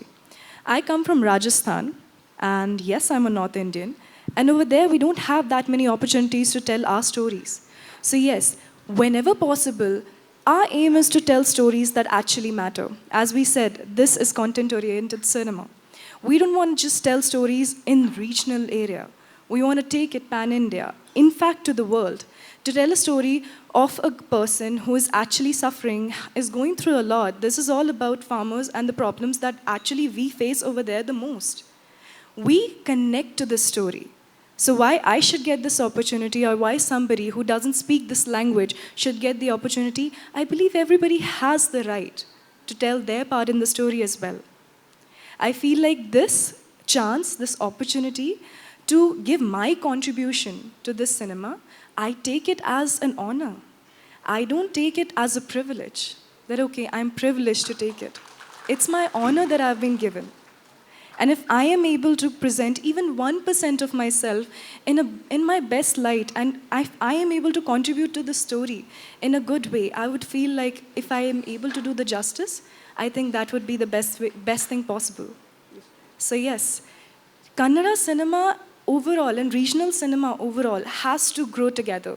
And I believe by limiting it to a certain area, to a certain language, would never make it grow. It's about embracing the language, making everybody else understand it as well, taking it ahead of one particular area, rather take it pan-India. If I get to learn this language, as I was just saying this to her, that, you know what, I'm not going to cram up my dialogues. I want to learn the language, I'm going to learn the language. That's for sure. Yogeshwar So I ಅವರೇ, think it's more of an opportunity. Global ಲೆವೆಲಲ್ಲಿ compete ಮಾಡ್ಲಿಕ್ಕೆ ಆಗ್ತಿಲ್ಲ ಅಂತ ಹೇಳಿದ್ರಿ. ಕೇವಲ ನಿರ್ಮಾಣದ ವೆಚ್ಚ ಮಾತ್ರ ಸಮಸ್ಯೆ ಆಗ್ತಾ ಇದೆ ಕನ್ನಡ ಚಿತ್ರರಂಗಕ್ಕೆ. ಒಳ್ಳೊಳ್ಳೆ ಕಥೆಗಳು ಬರಬೇಕಾಗಿರೋದು ಕೂಡ ಬಹಳ ಇಂಪಾರ್ಟೆಂಟ್ ಅಲ್ವಾ? ಇಲ್ಲ, ನಾನು ಯಾವಾಗಲೂ ಕೂಡ ನಮ್ಮ ಸಿನಿಮಾದಲ್ಲಿ ಕತೆಗೆ ಪ್ರಾಧಾನ್ಯತೆ ಇದ್ದೇ ಇರುತ್ತೆ. ಕತೆ ಮೊದಲು ನಾವು ಚೆನ್ನಾಗಿ ಮಾಡ್ಕೋಬೇಕು. ಈಗ ನಾವು ಒಂದು ಟೀಮ್ ವರ್ಕಾಗಿ ಕತೆ ಮಾಡ್ತಾಯಿದ್ವಿ. ನಾನು ಒಬ್ಬಂದೇ ಅಂತಲ್ಲ, ನಾವೊಂದು 4-5 ಜನ ನೋಡಿ. ನಮ್ಮ ಕರ್ನಾಟಕ ಫಿಲಮ್ಗೆ ಅದೊಬ್ಬರು ಹಿಂದೆಗಡೆ ರೈಟ್ರು ಬಂದಿದ್ದಾರೆ. ಅವರು ಪುಲಿಕೇಶಿ ಬಗ್ಗೆ ಒಂದಷ್ಟು ನಾವೆಲ್ಗಳು ಬರೆದಿದ್ದಾರೆ. ಅವರನ್ನು ಕರೆಸಿ ನಾವು ಅಂದರೆ ಈ ಕತೆಗೆ ಪೂರಕವಾಗಿ ರಿಸರ್ಚ್ ಮಾಡಿದ್ದೀವಿ. ರೈತ ಸಂಘಟನೆಗಳು ಕರೆದು ಅವ್ರಿಗೆ ಮಾತಾಡ್ತೀವಿ. ಈ ಯಾರ್ಯಾರು ಪೂರಕವಾಗಿದ್ದಾರೋ ಈ ಕತೆಗೆ ಸಂಬಂಧಪಟ್ಟವರು ಭಾಳ ಹೋಮ್ವರ್ಕ್ಗಳಾಗತ್ತೆ. ಈ ಸಬ್ಜೆಕ್ಟು ಮಾಡಬೇಕಾದ್ರೆ ಕತೆಗೆ ಇಂಪಾರ್ಟೆನ್ಸು, ಕತೆನೂ ಚೆನ್ನಾಗಿ ಮಾಡಬೇಕು. ಅದನ್ನು ಸೆಲ್ಯುಲಾಯ್ಡ್ ಮೇಲೆ ತರಲಿಕ್ಕೆ ಯಾವ ರೀತಿ ಅದನ್ನು ವರ್ಗಾಯಿಸ್ತೀವಿ, ಟ್ರಾನ್ಸ್ಫರ್ ಮಾಡ್ತೀವಿ ಅನ್ನೋದು ಭಾಳ ಮುಖ್ಯ. ಅದಕ್ಕೆ ತಂತ್ರಜ್ಞಾನ ನಮ್ಮ ಟೀಮು ಆಗಿ ಎಲ್ಲ ಕೆಲಸ ಮಾಡಬೇಕು. ಕತೆಗೆ ಭಾಳ ಪ್ರಾಧಾನ್ಯತೆ. ನಮ್ಮ 2 ಸಿನಿಮಾಗಳಲ್ಲೂ ಕೂಡ ಕತೆನೇ ಹೀರೋ. ಹೇಳಿ ಸರ್. ಶಾಸನೋತ್ತರ ಕಾಲಘಟ್ಟದಲ್ಲಿ ಅಂದರೆ ಕ್ರಿಸ್ತು ಪೂರ್ವದಿಂದ ಹಿಡಿದು 6ನೇ ಶತಮಾನದವರೆಗೆ ಕರ್ನಾಟಕಂ ಕರ್ನಾಟಕ ಅಂತ ಬಂದಿದೆ. ಇಲ್ಲಿ ಬಲಂ ಮತ್ತು ಅಜೇಯಂ ಇದು ಉಪನಾಮಗಳಿವೆಯಲ್ಲ, ಇದು ಇಮ್ಮಡಿ ಪುಲಿಕೇಶಿಗೆ ಸಂಬಂಧಪಟ್ಟಂತಹ ಒಂದು ದಕ್ಷಿಣ ಪತೇಶ್ವರದ ನಂತರ ಅಜೇಯಂ ಅಂತ ಬರುತ್ತೆ. ಅವನು ಈಸ್ ಎ ಫಸ್ಟ್ ಇಂಡಿಯನ್ ಪಿತಾಮಹ ಅಂತ ಕೂಡ ಕರೀತಾರೆ. ಇದೊಂದು ವಿಷಯ. ಇಲ್ಲಿ ಕರ್ನಾಟ ಅಂತಂದರೆ ಉಪಶೀರ್ಷಿಕೆ ಆಗುತ್ತೆ. ಬಲಂ ಅನ್ನೋದನ್ನು ಅದಕ್ಕೆ ಶಕ್ತಿ ಅಂತ ಹೇಳಿದ್ದೀರ. ಆದರೆ ಕರ್ನಾಟಂ ಉಪಶೀರ್ಷಿಕೆಯ ಬದಲು ಕರ್ನಾಟಕ ಅಂತ ಏನಾದ್ರು ಇಡ್ಬೋದಿತ್ತ, ಅಥವಾ ಇದರಿಂದ ಏನಾದರೂ ಬೇರೆ ಚಾರಿತ್ರಿಕ ಹಿನ್ನೆಲೆ ಇದೆಯಾ? ಇಲ್ಲ ಸರ್, ಇಲ್ಲ. ನಮ್ಮ ಕಥೆನಲ್ಲಿ ನಮ್ಮ ಹೀರೋ ಬಂದು ಬಾದಾಮಿ ಅವನೇ. ಬಾದಾಮಿ ಕೋಟೆ ಒಳಗಡೆ ಇರ್ತಕ್ಕಂಥ ಒಂದು 50-60 ಮನೆಗಳಿದೆ ಕೋಟೆ ಒಳಗಡೆನೆ. ಅನಾಥರೈಸ್ ಆಗಿ ಅವು ಮನೆಗಳಿವೆ, ಭಾಳ ವರ್ಷಗಳಿಂದ ಇವೆ. ಆ ಮನೆಗಳಲ್ಲಿ ಇರ್ತಕ್ಕಂಥ ಸಾಮಾನ್ಯ ಕುಟುಂಬದ ಹುಡುಗ. ಅವನು ಹುಟ್ಟಿನಿಂದ ಬೆಳಗ್ಗೆ ತನಕ ಆ ಪುಲಿಕೇಶಿ ವಿಚಾರವನ್ನು, ಆ ಶಾಸನಗಳು ನೋಡಿಕೊಂಡು, ಅಲ್ಲಿ ಬರ್ತಕ್ಕಂಥ ಟೂರಿಸ್ಟ್ಗಳು ನೋಡಿಕೊಂಡು ಅದರ ಬಗ್ಗೆ ತಿಳ್ಕೊಂಡು ಬೆಳೆದಿರ್ತಾನೆ. ಅವನಿಗೆ ಕುಂತಲ್ಲಿ ನಿಂತಲ್ಲಿ ಪುಲಿಕೇಶಿಯ ನೆನಪು. ಹಾಗಾಗಿ ಆ ಒಂದು ಹಿನ್ನೆಲೆ ಇಟ್ಕೊಂಡು, ಆ ಒಂದು ಮಹಾ ಸಾಮ್ರಾಜ್ಯದ ಕನಸನ್ನು ಇಟ್ಕೊಂಡು, ಅವರ ಪುಲಿಕೇಶಿ ಸೈನ್ಯದ ಹೆಸರು ಕರ್ನಾಟ ಬಲಂ ಅಜೇಯಂ ಅನ್ನೋದು, ಅದನ್ನು ಇಟ್ಕೊಂಡು ನಾವು ಕತೆ ಮಾಡಿದ್ದೀವಿ ಸರ್. ಈಗಾಗಲೇ ಯೋಗೇಶ್ ಸರ್ ಹೇಳಿದ್ದಾರೆ, ಕಥೆಯ ಬಗ್ಗೆ ಹೇಳಿದಿರ್ತಕ್ಕಂಥ ವಿಷಯಗಳನ್ನೆಲ್ಲ ಆಗಲೇ ಹೇಳಿದ್ದಾರೆ. ಸೊ ಆ ಕಾಲಘಟ್ಟ ಮತ್ತು ಈಗಿನ ಕಾಲಘಟ್ಟದ ಪ್ಯಾರಲಲ್ಲಾಗಿ ಏನಿರ್ತಕ್ಕಂಥದ್ದು ಇದೆಯಲ್ಲ, ಅದನ್ನು ದೃಶ್ಯ ಮಾಧ್ಯಮದಲ್ಲಿ ಖಂಡಿತವಾಗಲೂ ಅದು ಚೆನ್ನಾಗೇ ಇರುತ್ತೆ, ಅದಕ್ಕೆ ನ್ಯಾಯ ಸಲ್ಲುತ್ತೆ ಅಂತಕ್ಕಂಥದ್ದನ್ನು ಸ್ಕ್ರಿಪ್ಟನ್ನು ನಮಗೆ ಕೊಟ್ಟಿದ್ದಾರೆ. ಅದಕ್ಕೆ ಅದಕ್ಕೆ ನಾನು ಗ್ಯಾರಂಟಿ ಕೊಡಬಲ್ಲೆ. ಅದನ್ನು ಆಕ್ಸೆಪ್ಟ್ ಮಾಡ್ತಾರೆ ಅನ್ನೋ ನಂಬಿಕೆ ನಮ್ಮ ಟೀಮ್ಗಾಗಲಿ ನಮ್ಮ ನಿರ್ಮಾಪಕರಿಗಾಗಲಿ ಖಂಡಿತ ಇದೆ. ಯಾಕಂದರೆ ನೀವು ಹೇಳಿದ ಆ ದೃಶ್ಯ ಮಾಧ್ಯಮದಲ್ಲಿ ಇತಿಹಾಸ ಮತ್ತು ಈಗಿನ ಇರತಕ್ಕಂಥ ಪಾಯಿಂಟನ್ನು ನೀವು ಹೇಳಿದ್ರಲ್ಲ, ಸೊ ಅದು ಡೆಫಿನೆಟ್ಟಾಗಿ ರೀಚ್ ಆಗುತ್ತೆ, ಆಡಿಯನ್ಸ್ 100% ರೀಚ್ ಆಗುತ್ತೆ ಅನ್ನೋ ನಂಬಿಕೆ ನಮಗಿದೆ. ನಿಮ್ಮ ತಂದೆಯ ಹೆಸರು ನಿಮಗೆ ಮೊದಲ ಶಕ್ತಿ ಆಗುತ್ತಾ ಅಥವಾ ಮೊದಲ ಪರೀಕ್ಷೆ ಆಗುತ್ತಾ? ಮ್ಯಾಮ್, ಒಬ್ಬ ತಂದೆ ಮಗಂಗೂ ಯಾವಾಗಾದರೂ ಶಕ್ತಿನೇ ಮ್ಯಾಮ್. ಸೊ ಪರೀಕ್ಷೆ ಎಷ್ಟಾದರೂ ಬರಲಿ, ನಮ್ಮಪ್ಪ ನನ್ನ ಜೊತೆ ಇದ್ದರೆ ಆ ಪರೀಕ್ಷೆನ ಹೆಂಗಾದರೂ ನಾನು ಮೀರ್ತೀನಿ ಮ್ಯಾಮ್. Thank you ma'am. ಫಸ್ಟೇ ಎದುರಿಸ್ಬಿಟ್ಟು ಓಡಿಸ್ಬಿಟ್ಬೇಡ್ರಿ ಅವರು, ಸುಮ್ಮನೆ ಸ್ವಲ್ಪ ಇರಿ ತುಂಬ ಪ್ರಶ್ನೆ ಮಾಡಿ. ಆಮೇಲೆ ಒಂದು ಬಜೆಟ್ ವಿಷಯದಲ್ಲಿ ಯಾರೋ ಒಂದು ಪ್ರಶ್ನೆ ಮಾಡಿದ್ರಿ, ದಯವಿಟ್ಟು ಅರ್ಥ ಮಾಡ್ಕೊಳ್ಳಿ. ನಮ್ಮ ಕರ್ನಾಟಕದಲ್ಲಿ ನಿರ್ಮಾಪಕರು 100 ಕೋಟಿ ಖರ್ಚು ಮಾಡಿ ಸಿನಿಮಾ ಮಾಡುವಂಥ ನಿರ್ಮಾಪಕರು ಇದ್ದಾರೆ. ಏನಕ್ಕೆ ಮಾಡೋಕ್ಕಾಗ್ತಾಯಿಲ್ಲ ಅಂದರೆ ನಿಮಗೆ ಗೊತ್ತಿದೆ, ಇವತ್ತು OTT ಡಾಮಿನೇಟ್ ಮಾಡುತ್ತೆ. ಎರಡನೇದು ಬಾಕ್ಸ್ ಆಫೀಸಲ್ಲಿ ನಮ್ಮ ಚಿತ್ರಗಳನ್ನ ನಾವು ಕನ್ನಡ ಚಿತ್ರಗಳನ್ನ ಬಿಡುಗಡೆ ಮಾಡೋದಕ್ಕೆ ಒಂದೊಂದು ಥಿಯೇಟ್ರಲ್ಲಿ ಚಿತ್ರಮಂದಿರಗಳನ್ನು ಪಡೆಯೋದಕ್ಕೇ ನಾವು ಇಲ್ಲಿ 50-100 ಸಿನಿಮಾ ಮಾಡಿರೋರು ಇವತ್ತು ಒದ್ದಾಡ್ತಾ ಇದ್ದೀವಿ. ಇಂಥ ಚಾಲೆಂಜಸ್ ಮಧ್ಯೆ ಇವತ್ತು ಇಲ್ಲಿ ಕನ್ನಡ ಚಿತ್ರಗಳನ್ನು ಮಾಡ್ತಾ ಇರೋರು ನಿಜವಾಗಲೂ ಅವ್ರಿಗೆಲ್ಲರಿಗೂ ಎಷ್ಟು ಅಂದರೆ ಕೃತಜ್ಞತೆ ಸಲ್ಲಿಸಬೇಕು, ಕಮ್ಮಿನೇ ಅದು. ಯಾವೊಬ್ಬ ನಿರ್ಮಾಪಕ, ಹೊಸ ನಿರ್ಮಾಪಕ ಬಂದ್ರೂ ಪಾಪ ಅವನಿಗೆ ಇಲ್ಲಿ ಎಷ್ಟು ಕಷ್ಟ ಅನುಭವಿಸ್ತದೆ ನಮಗೆ ಚೆನ್ನಾಗಿ ಗೊತ್ತು. ಕಲಾವಿದರ ವಿಷಯ ಯಾರೋ ಪ್ರಶ್ನೆ ಮಾಡಿದ್ರಿ. ಇಲ್ಲಿರೋ ಕಲಾವಿದರು ಆಗಲಿ, ಕನ್ನಡ ಕಲಾವಿದರಿಗೆಲ್ಲ ಅಂದರೆ ಎಲ್ಲರಿಗೂ ಒಂದು ಕೆಲಸ ಕೊಡಿ ಅಂತ. ಖಂಡಿತವಾಗಲೂ ಇಲ್ಲಿರೋ ಕಲಾವಿದರಿಗೆ ಫಸ್ಟ್ ಪ್ರಿಫರೆನ್ಸ್ ಅನ್ನೋದು ಇದ್ದೇ ಇರುತ್ತೆ. ಯಾರೇ ನಿರ್ಮಾಪಕರು ಏನೇ ಆದ್ರೂ ಅದು ಫಸ್ಟ್ ಮನಸ್ಸಲ್ಲಿ ಇಟ್ಕೊಂಡೇ ಮಾಡ್ತೀವಿ. ಆದರೆ ನೀವೆಲ್ಲ ಒಂದು ತಿಳ್ಕೊಳ್ಳಿ, ಇವತ್ತು ಕಾಲ ಬದಲಾಗಿದೆ. ಪ್ಯಾನ್ ಇಂಡಿಯಾ ಅಂತೀವಿ. ಯಾವುದೇ ಒಂದು ವ್ಯಾಪಾರಕ್ಕೆ ಹೋದರೂ ಇದು ಪ್ಯಾನ್ ಇಂಡಿಯಾ ಸಿನಿಮಾನ, ಇಲ್ಲ ಅಂದರೆ ಬರೀ ನಿಮ್ಮ ರೀಜ್ನಲ್ ಸಿನಿಮಾನ ಅಂತಾರೆ. ಸೊ ಅಲ್ಲಿಗೇ ಆ ಸಿನಿಮಾದ ಏನು ಆ ಒಂದು ಡಿಗ್ರೇಡ್ ಮಾಡಬೇಕಾ, ಇಲ್ಲ ಆ ಸಿನಿಮಾದ ಯೋಗ್ಯತೆ ಏನು ಅಂತ ಇಲ್ಲೇ ಚರ್ಚೆ ಮಾಡ್ತಾರೆ. ಸೊ ಇವತ್ತು ಎಲ್ಲರೂ ಪ್ಯಾನ್ ಇಂಡಿಯಾನೇ ಮಾಡಬೇಕು. ಇಂಥ ಒಂದು ಚಿತ್ರಗಳು ಮಾಡುವಾಗ ಪ್ಯಾನ್ ಇಂಡಿಯಾನೇ. ಅದಕ್ಕೋಸ್ಕರನೇ ನೋಡಿ, ವೇದಿಕೆ ಮೇಲಿರುವಂಥ ಮಹಾನ್ ಟೆಕ್ನಿಷಿಯನ್ಸ್ ಆಗ್ಬೋದು, ಎಲ್ಲರೂ ಜಗಪತಿ ಬಾಬು ಅವರು is not A small thing. ಎಲ್ಲ ಭಾಷೆಯಲ್ಲೂ ಸೈ ಅನ್ನಿಸ್ಕೊಂಡು ತುಂಬ ಒಳ್ಳೆಯ ಹೆಸರು ಮಾಡಿರೋಂಥ ಒಂದು ಮಹಾನ್ ಕಲಾವಿದ. ಸೊ ಪ್ಯಾನ್ ಇಂಡಿಯಾ ಅಂದಾಗ ಇವತ್ತು ಶಿವರಾಜ್ ಕುಮಾರ್ ಅವರು ತೆಲುಗು ತಮಿಳ್ ಮಾಡ್ತಾವ್ರೆ, ಉಪೇಂದ್ರ ಅವ್ರು ಮಾಡ್ತಾವ್ರೆ, ಅಲ್ಲಿರೋರು ಇಲ್ಲಿ ಬಂದು ಮಾಡ್ತಾಯಿದ್ದಾರೆ. ಇವತ್ತು ಇನ್ನು ಮುಂದಕ್ಕೆ ಆ ಥರ ಪ್ರಶ್ನೆಗಳು ಬೇಡವೇನೋ ಅಂತ ನನಗನ್ಸುತ್ತೆ. ಯಾಕಂದರೆ ಎಲ್ಲ ಕಲಾವಿದರು ಎಲ್ಲ ಒಂದು ಚಿತ್ರರಂಗದ ಕುಟುಂಬ ಅಂದ್ಕೊಂಡು ನಾವೆಲ್ಲ ಸಿನಿಮಾ ಮಾಡ್ತಾಯಿದ್ದೀವಿ. ದಯವಿಟ್ಟು ಅದಕ್ಕೆ ನೀವೆಲ್ಲ ಸ್ಪಂದಿಸಿ. Thank you. ಕೇಳಿ. ಹಲೋ ಸರ್, ಇವಾಗ ಹೇಳಿದ್ರಿ ಪ್ಯಾನ್ ಇಂಡಿಯಾ ಹೆಸರಲ್ಲಿ ಅಂತ. 2-3 ಸಿನಿಮಾ ಇಲ್ಲಾಗುತ್ತೆ, ಪ್ಯಾನ್ ಇಂಡಿಯಾ ಇಲ್ಲಿಂದನೇ ಪ್ಯಾನ್ ಇಂಡಿಯಾ ಆಗುತ್ತೆ. ಬಟ್ ಇವಾಗ ರೀಸೆಂಟ್ ಎಕ್ಸಾಂಪಲ್ಸ್ ನೋಡಿದರೆ ಬೇರೆ ಹೀರೋಸು, ಬೇರೆ ಲ್ಯಾಂಗ್ವೇಜ್ ಹೀರೋಸು, ನಮ್ಮ ಪ್ರೊಡ್ಯೂಸರ್ಸ್ ಇಲ್ಲಿಂದ ಅಲ್ಲೋಗಿ ಲಾಂಚ್ ಮಾಡ್ತಾ ಇದ್ದಾರೆ. ನಮ್ಮ ಇಂಡಸ್ಟ್ರಿ ಕೆಲಸ ಇಲ್ಲ. ಯಾಕಮ್ಮ, ನಾನೇ ಮಾಡಿದ್ದೀನಲ್ಲಮ್ಮ. ನೀವು ಇವತ್ತು ಕೇಳ್ತಾ ಇದ್ದೀರಿ ಪ್ರಶ್ನೆ. ನಾನು 10-15 ವರ್ಷಕ್ಕೆ ಮುಂಚೆ ಇಲ್ಲಿಂದ ಹೋಗಿ ಅಲ್ಲೆಲ್ಲ ಮಾಡಿದ್ದೀನಲ್ಲ ನಾನೇ. ಅಲ್ಲ, ಬಟ್ ಹೇಳ್ತಾ ಇರೋದು we need somebody from here to do pan India.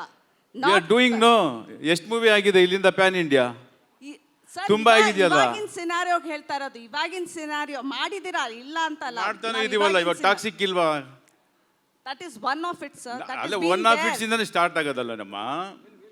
ಒಂದಾದ್ಮೇಲೆ start ಆಗುತ್ತೆ. ಇವಾಗ ಟಾಕ್ಸಿಕ್ ಚೆನ್ನಾಗಾಯ್ತು ಅಂದ್ರೆ ನಾವೇ ಮಾಡ್ತೀವಿ, ಒಂದೊಂದು ಮಾಡ್ತೀವಿ. Why wait for a success to start off something, sir?